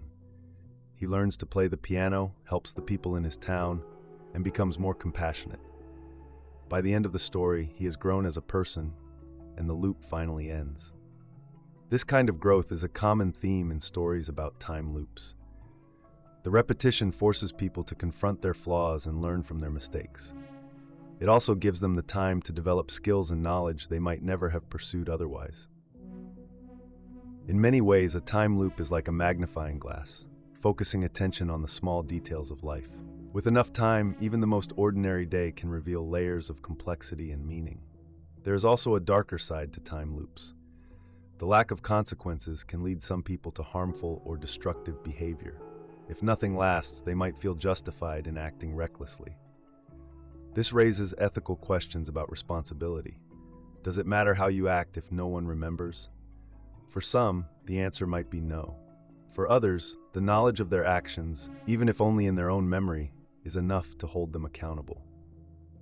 This tension between freedom and responsibility is one of the reasons time loops are so compelling. They strip away the normal rules of life, forcing people to define their own values. A more complex variation of the time loop involves multiple people who are aware of the loop. If two or more individuals retain their memories, the dynamics become more intricate. They can work together to solve problems, but they can also clash if their goals differ. This adds another layer of complexity to the loop, as each person's actions influence the others. In some cases, the loop might only break when all participants align their actions toward a common purpose. This creates a scenario where cooperation and understanding become essential. Another fascinating aspect of time loops is their connection to the concept of infinity. A loop might feel endless, but it is usually finite in scope. The day resets at the same point, creating a limited space for action. However, the number of iterations can feel infinite to the person experiencing it. This blend of limitation and endlessness creates a unique psychological challenge. People in loops often struggle to balance their desire to escape with their need to find meaning within the loop itself. In some interpretations, a time loop can also symbolize regret. The reset represents the chance to undo mistakes and try again. This idea resonates with many people, as we all have moments we wish we could redo. The loop provides that opportunity, but it also highlights the difficulty of change. Even with infinite chances, personal growth requires effort and reflection. This is why time loops often serve as metaphors for self-discovery. They show that change is possible but not easy, even when time itself cooperates. Ultimately, a hyperbolic time chamber or temporal loop is a fascinating concept because it challenges our understanding of time, choice, and consequence. It strips away the normal flow of life, forcing people to confront themselves and their values. Whether used to explore personal growth, ethical dilemmas, or the nature of reality, time loops offer endless possibilities for storytelling and reflection. They remind us that even in repetition, there is room for change, and that sometimes the smallest actions can have the greatest meaning. The Sleeping Beauty paradox is a problem in probability and philosophy that raises questions about how to think about uncertain events. It describes a situation where someone's understanding of probability changes based on how much they know and when they know it. At its core, the paradox examines how information and awareness affect our beliefs about the likelihood of an event. Let's explore this idea step by step, using simple language and clear examples. Imagine that a woman named Sleeping Beauty is about to take part in an experiment. She agrees to be put to sleep for 2 days. Before the experiment starts, she is told the rules. A fair coin will be flipped. If the coin lands heads, she will be woken up once on Monday and then allowed to sleep through Tuesday. If the coin lands tails, she will be woken up twice, once on Monday and again on Tuesday. After each awakening, she will have no memory of any previous awakenings. On Tuesday night, the experiment will end, and she will wake up naturally, remembering everything. The key to the paradox lies in what happens when she wakes up during the experiment. Let's say Sleeping Beauty wakes up one morning and is asked a question: what is the probability that the coin landed heads? She knows the rules of the experiment and the structure of what's happening, but she does not know whether it is Monday or Tuesday. How should she think about the coin toss? To understand the problem, it helps to break it down. First, consider the experiment as a whole. A fair coin means there is a 50% chance it lands heads and a 50% chance it lands tails. These probabilities are clear before the experiment begins. But when Sleeping Beauty wakes up during the experiment, her perspective changes. She knows she has been woken up, but she doesn't know when. This creates a kind of uncertainty that affects how she should think about the coin toss. There are 2 main ways to interpret the problem, and they lead to different answers. These approaches are called the thirder position and the halfer position. Each side has a logical argument, which is part of what makes the paradox so interesting. The thirder position argues that the probability the coin landed heads is 1/3. Here's why. When the coin lands heads, there's only one awakening, on Monday.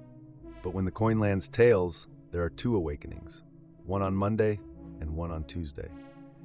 Over the course of the experiment, there are 3 total awakenings, 1 for heads and 2 for tails. From Sleeping Beauty's perspective, each awakening is equally likely. Since only one of those awakenings happens if the coin lands heads, the probability of heads is 1/3. Let's think about this with an example. Imagine the experiment is repeated many times, say 1,000 times. On average, the coin will land heads 500 times and tails 500 times. When the coin lands heads, Sleeping Beauty wakes up once. When the coin lands tails, she wakes up twice. This means there will be 500 awakenings for heads and 1,000 awakenings for tails, for a total of 1,500 awakenings. Of those 1,500 awakenings, only 500 happen because of heads. This means the chance of being in a heads awakening is 1/3, and the chance of being in a tails awakening is 2/3. The halfer position, on the other hand, argues that the probability the coin landed heads is still 1/2. This approach says that the original probability of the coin toss doesn't change just because Sleeping Beauty wakes up. A fair coin is a fair coin, and the likelihood of heads or tails is 50% regardless of how many times Sleeping Beauty is woken up. From this perspective, the information she gains by waking up isn't enough to change the basic probabilities of the coin toss. Halfer advocates believe that her uncertainty about the day doesn't affect the coin's outcome. To illustrate this, imagine a simpler version of the problem. Suppose the experiment was modified so that the coin toss had no connection to how many times Sleeping Beauty is woken up. For instance, what if the coin is tossed and she is woken up twice, no matter the result? In this case, waking up wouldn't give her any new information about the coin. The halfer position argues that the same reasoning applies in the original version of the experiment. The difference between these positions comes down to how you interpret Sleeping Beauty's experience and what counts as new information. The thirder position says that waking up gives her new information. She knows she is in one of the possible awakenings, which are more frequent if the coin lands tails. The halfer position says that waking up doesn't change the coin's probability because it doesn't tell her anything about the outcome of the toss itself. Let's try another analogy to clarify the difference. Imagine you're at a bus stop, waiting for a bus that comes once an hour. You know that 50% of the time, the bus arrives on the hour, and the other 50% of the time it arrives on the half hour. When you arrive at the stop, you don't know whether the bus will come at the top of the hour or halfway through. From your perspective, the probabilities are equal, 50% for each. But what if, while waiting, you hear a loud noise that always happens 5 minutes before the bus arrives? Now you have new information. If it's 5 minutes before the hour, you know the bus is coming at the top of the hour. If it's 5 minutes before the half hour, you know the bus is coming then. The third position argues that waking up is like hearing the noise. It gives Sleeping Beauty new information that changes how she should think about the coin toss. Critics of the third position argue that it focuses too much on the awakenings and not enough on the coin toss itself. Critics of the halfer position argue that it ignores the way the structure of the experiment affects Sleeping Beauty's perspective. Both sides make valid points, which is why the paradox remains unresolved. To make the paradox even more intriguing, consider how it connects to real-world problems. One example is medical testing. Imagine a new test for a rare disease that affects 1 in 1,000 people. If the test is 99% accurate, what is the chance someone actually has the disease if they test positive? This kind of problem involves similar reasoning. The likelihood of having the disease depends not only on the accuracy of the test, but also on the overall rarity of the disease. Like the Sleeping Beauty problem, it involves updating probabilities based on partial information. The paradox also relates to decision-making in uncertain situations. Think about gamblers who rely on past patterns to predict future outcomes. If you wake up at a casino and don't know whether it's your first day or second day of gambling, how should you bet? Should you factor in how often you'd find yourself in each scenario, or should you stick to the original probabilities? The Sleeping Beauty paradox sheds light on how we think about these situations.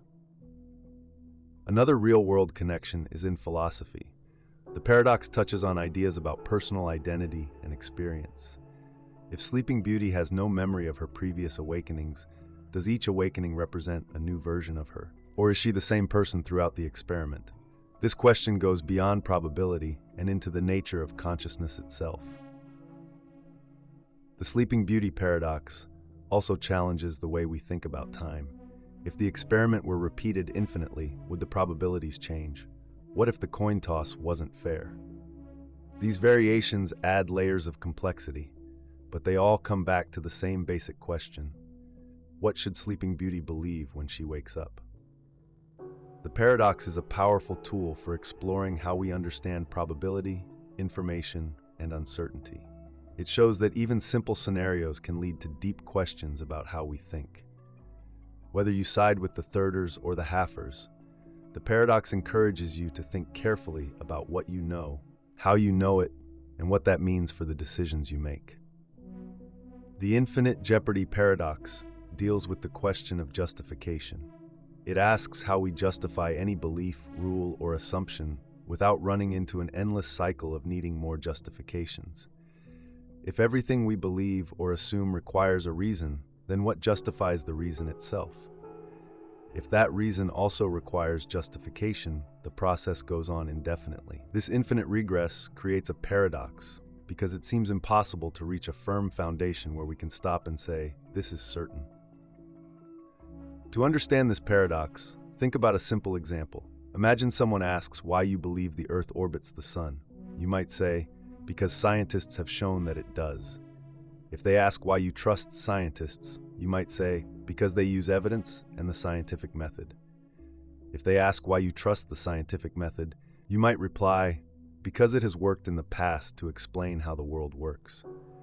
If they keep asking why, you eventually run out of answers or loop back to earlier ones, like trusting evidence or experience. This endless chain of justification illustrates the paradox. Philosophers have explored this problem for centuries. One approach is to accept the infinite regress and say that every belief is justified by another, creating an endless chain. This idea works in theory, but in practice, we rarely follow infinite chains of reasoning. For example, when you trust your doctor's advice, you don't demand an endless series of proofs for their training, the medical field, or the science behind their recommendations. Instead, you stop the chain of questioning at some point because it seems reasonable to do so. However, this raises another problem. If you stop justifying, how do you know where to stop? What makes one stopping point better than another? Another way to deal with the paradox is foundationalism. Foundationalism suggests that some beliefs don't need justification because they are self-evident or basic. For instance, some people believe sensory experiences, like seeing a tree or feeling heat, are self-evident truths. You don't need to prove you feel heat when you touch a stove. It's immediate and undeniable. But foundationalism faces its own challenges. What qualifies as a basic belief? Why should we trust our senses or instincts as the foundation of all knowledge? If someone doubts even these, how can we convince them otherwise? A third approach is called coherentism. Coherentism avoids the infinite regress by arguing that beliefs are justified when they fit together into a coherent system. Imagine a spider's web where each thread supports the others. In coherentism, no single belief needs to be the ultimate foundation. Instead, the system of interconnected beliefs provides justification. For example, you might trust scientific knowledge because it fits with what you observe, what experts agree on, and what experiments confirm. However, critics argue that coherentism doesn't solve the problem, it just shifts it. If the whole system of beliefs is false, coherence alone doesn't guarantee truth. Another perspective comes from pragmatism. Pragmatists argue that we should focus on what works, rather than searching for ultimate justification. If a belief helps us navigate the world successfully, that's enough. For example, you don't need to justify gravity endlessly to trust that dropping a plate will make it fall. You rely on the belief because it's practical and consistent with experience. While pragmatism avoids the infinite regress, it leaves some people unsatisfied. It doesn't offer a definitive answer to deeper philosophical questions about truth or certainty. Instead, it sidesteps them in favor of practical utility. To see how the infinite Jeopardy paradox plays out in everyday life, consider the legal system. Courts require evidence to support claims. But what justifies the rules about evidence? If you say the law defines those rules, someone might ask, who gave the law authority? If you answer, the Constitution, they might ask why we trust the Constitution. The chain of justification eventually hits a point where people accept an authority, a principle, or a belief as given. But what happens when people don't agree on where to stop the chain? Disputes over the basis of laws, rights, or justice can quickly devolve into an endless loop of why. The infinite Jeopardy paradox also appears in science. Scientific theories rest on assumptions like the uniformity of nature, the idea that natural laws don't change over time. Why do we trust this assumption? Some argue it's based on observation, but observations themselves rely on the assumption that our senses and instruments are reliable. This cycle can make science seem vulnerable to the same paradox. However, science often resolves this by embracing uncertainty. Scientists don't claim absolute knowledge. They build models and test them against reality, knowing that all knowledge is provisional and subject to change. The paradox becomes more personal when applied to ethics. Imagine someone asks why you believe it's wrong to harm others. You might say, because it causes suffering. If they ask why suffering is bad, you might reply, because we should reduce harm. But why should we reduce harm? At some point, the answers circle back to core values or principles that can't be further justified. Ethical debates often stall at this point because people have different foundational beliefs about right and wrong. This problem even extends to artificial intelligence. When programming AI systems to make decisions, we must establish rules or principles for how they operate. But what justifies those rules? If we program an AI to prioritize human life, someone might ask why human life matters more than other values. Justifying one rule leads to questions about the justification of the next, creating a potential infinite loop in the system's logic. This challenge illustrates the practical consequences of the paradox. Religious beliefs also face the paradox. Many religious people justify their faith through scripture, tradition, or personal experience. But these justifications often rely on assumptions, like the divine authority of scripture or the reliability of personal revelations. When skeptics challenge these assumptions, the discussion can spiral into an infinite regress. For instance, if someone says they believe in God because the Bible says so, a skeptic might ask why they trust the Bible. If they answer, because it's God's word, the reasoning becomes circular, looping back on itself. The infinite Jeopardy paradox highlights the difficulty of finding ultimate certainty. It reveals that much of human reasoning depends on stopping at points where we feel justified, even if we can't fully explain why. This doesn't mean our beliefs are arbitrary or irrational. Instead, it shows that justification is often contextual. In daily life, we stop the chain of justification when it feels reasonable to do so. For example, when you cross a bridge, you trust it won't collapse because engineers designed it. You don't demand to see the engineer's calculations, inspect the materials, or trace the chain of trust back to the laws of physics. Understanding this paradox helps us navigate disagreements and uncertainty. It reminds us to be humble about our beliefs, recognizing that even our most deeply held convictions rest on assumptions.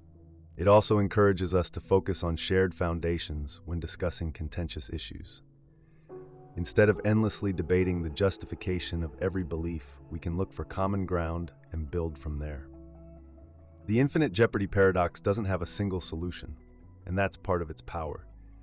It pushes us to think critically about what we believe, why we believe it, and where we draw the line in seeking justification. While it can feel unsettling to realize that ultimate certainty may be unreachable, it also opens the door to curiosity, dialogue, and exploration. By embracing the paradox, we learn to live with questions and appreciate the complexity of human reasoning. The Yablo Paradox is a fascinating and tricky puzzle that challenges the way we think about truth and logic. It's unique because, unlike other paradoxes, it doesn't rely on direct self-reference to create confusion. Instead, it uses an infinite sequence of statements that depend on each other in a very specific way, and that's where the problem begins. Let's imagine a list of statements written on cards. Each statement says something about all the statements that come after it. For example, the first card might say, all the statements that come after this one are false. The second card says, all the statements that come after this one are false. And the third card says the same thing, and so on forever. At first, it seems simple enough, but when you stop and try to figure out whether any of these statements can actually be true, things get complicated. Let's start with the first one. If it's true, that means all the statements after it must be false. So the second statement would have to be false. But if the second statement is false, then it's not true that all the statements after it are false. That means at least one of the later statements must be true. Here's where the trouble starts. If one of the later statements is true, then the first statement can't be true, because the first one says they're all false. This creates a contradiction. So now we think, maybe the first statement isn't true. But if the first statement is false, that means not all the later statements are false. In other words, at least one of them has to be true. But then, as soon as you pick one to be true, the same logic applies, and you're back to the beginning. This back and forth keeps going in circles. No matter how you try to solve it, you end up with contradictions. The paradox doesn't rely on just one statement looping back to itself, like in the classic liar paradox, where a statement says, this statement is false. Instead, the Yablo Paradox uses an infinite sequence where each statement points to the ones that follow. It's like a chain with no end, and each link depends on the next one for its truth. Imagine trying to assign truth or falsehood to these statements one by one. Let's say we decide the first statement is true. If that's the case, every statement after it must be false. But if all the later ones are false, then the second statement, which says all the statements after it are false, would actually be true. That doesn't work, because we just decided everything after the first one is false. So okay, let's say the first statement is false. If it's false, then at least one of the later statements must be true. But if one of those later statements is true, then we're back to questioning the first statement again. This endless loop happens because of the way the statements are set up. Each one depends on the next, and the next depends on the one after that, all the way down the line. But there's no end to the line. It's infinite. Without a final statement to ground the truth of the sequence, the whole system becomes unstable. What makes the Yablo Paradox so interesting is that it avoids the direct self-reference that causes problems in other famous paradoxes. For example, in the liar paradox, a statement like, this statement is false, creates confusion by directly pointing back to itself. But in the Yablo Paradox, no single statement refers to itself. Instead, each one refers to the others in a clever way that still creates the same kind of logical trouble. To make this even clearer, imagine a row of dominoes. Each domino has a label that says, "All the dominoes after me will fall." If you knock over the first domino, it predicts that every domino after it will fall. But if the second domino doesn't fall, the first one's prediction isn't true. And if the second one does fall, then the prediction of the third domino comes into play. This chain reaction keeps looping because there's no final domino to settle the matter. Now, let's think about why this paradox matters. On one level, it's just a fun puzzle that challenges our brains, but it also has deeper implications for how we understand truth and logic. Normally, we think of truth as something that depends on facts or reality. For example, the statement, "the sky is blue," is true if the sky really is blue. But in the Yablo Paradox, the truth of each statement depends not on facts, but on the truth of other statements. This creates a kind of self-contained system that doesn't connect to the real world in the usual way. Some philosophers and logicians see the Yablo Paradox as a way to explore the limits of classical logic. Classical logic assumes that every statement is either true or false, with no middle ground. But the Yablo Paradox seems to resist that simple framework. It suggests that in some cases, statements might have an in-between status, where they're neither fully true nor fully false. This idea has led to discussions about alternative systems of logic, like many-valued logic or paraconsistent logic, which allow for more flexibility in handling contradictions. The paradox also raises questions about infinity. Infinite sequences show up in many areas of math, science, and philosophy, from the concept of an endless universe to the idea of infinite sets. The Yablo Paradox makes us think about how we handle these infinite systems. If an infinite sequence of statements can create logical problems, what does that mean for other areas where infinity plays a role? It's a reminder that infinity isn't just a number or a concept. It's something that can stretch our understanding of how things work. Another area where the Yablo Paradox has sparked interest is computer science. In programming, an infinite loop is a situation where a process keeps running forever without reaching an endpoint. The Yablo Paradox, with its endless sequence of interdependent statements, is like a logical version of an infinite loop. Understanding how to avoid or resolve such loops can help in designing better algorithms and systems, especially in areas like artificial intelligence where complex reasoning is key. So why does this matter to everyday people? The Yablo Paradox is a reminder of how tricky and surprising logic can be. It shows that even something as simple as a list of statements can lead to deep and puzzling questions about truth, infinity, and reasoning. It challenges us to think more carefully about the assumptions we make and the frameworks we use to understand the world. And while it might not solve any big problems directly, it inspires curiosity and creativity, which are always valuable. In the end, the Yablo Paradox is more than just a clever puzzle. It's a doorway into exploring the mysteries of logic and the infinite. Whether you're a philosopher, a mathematician, or just someone who loves a good mental challenge, it's a concept that sticks with you and keeps you thinking.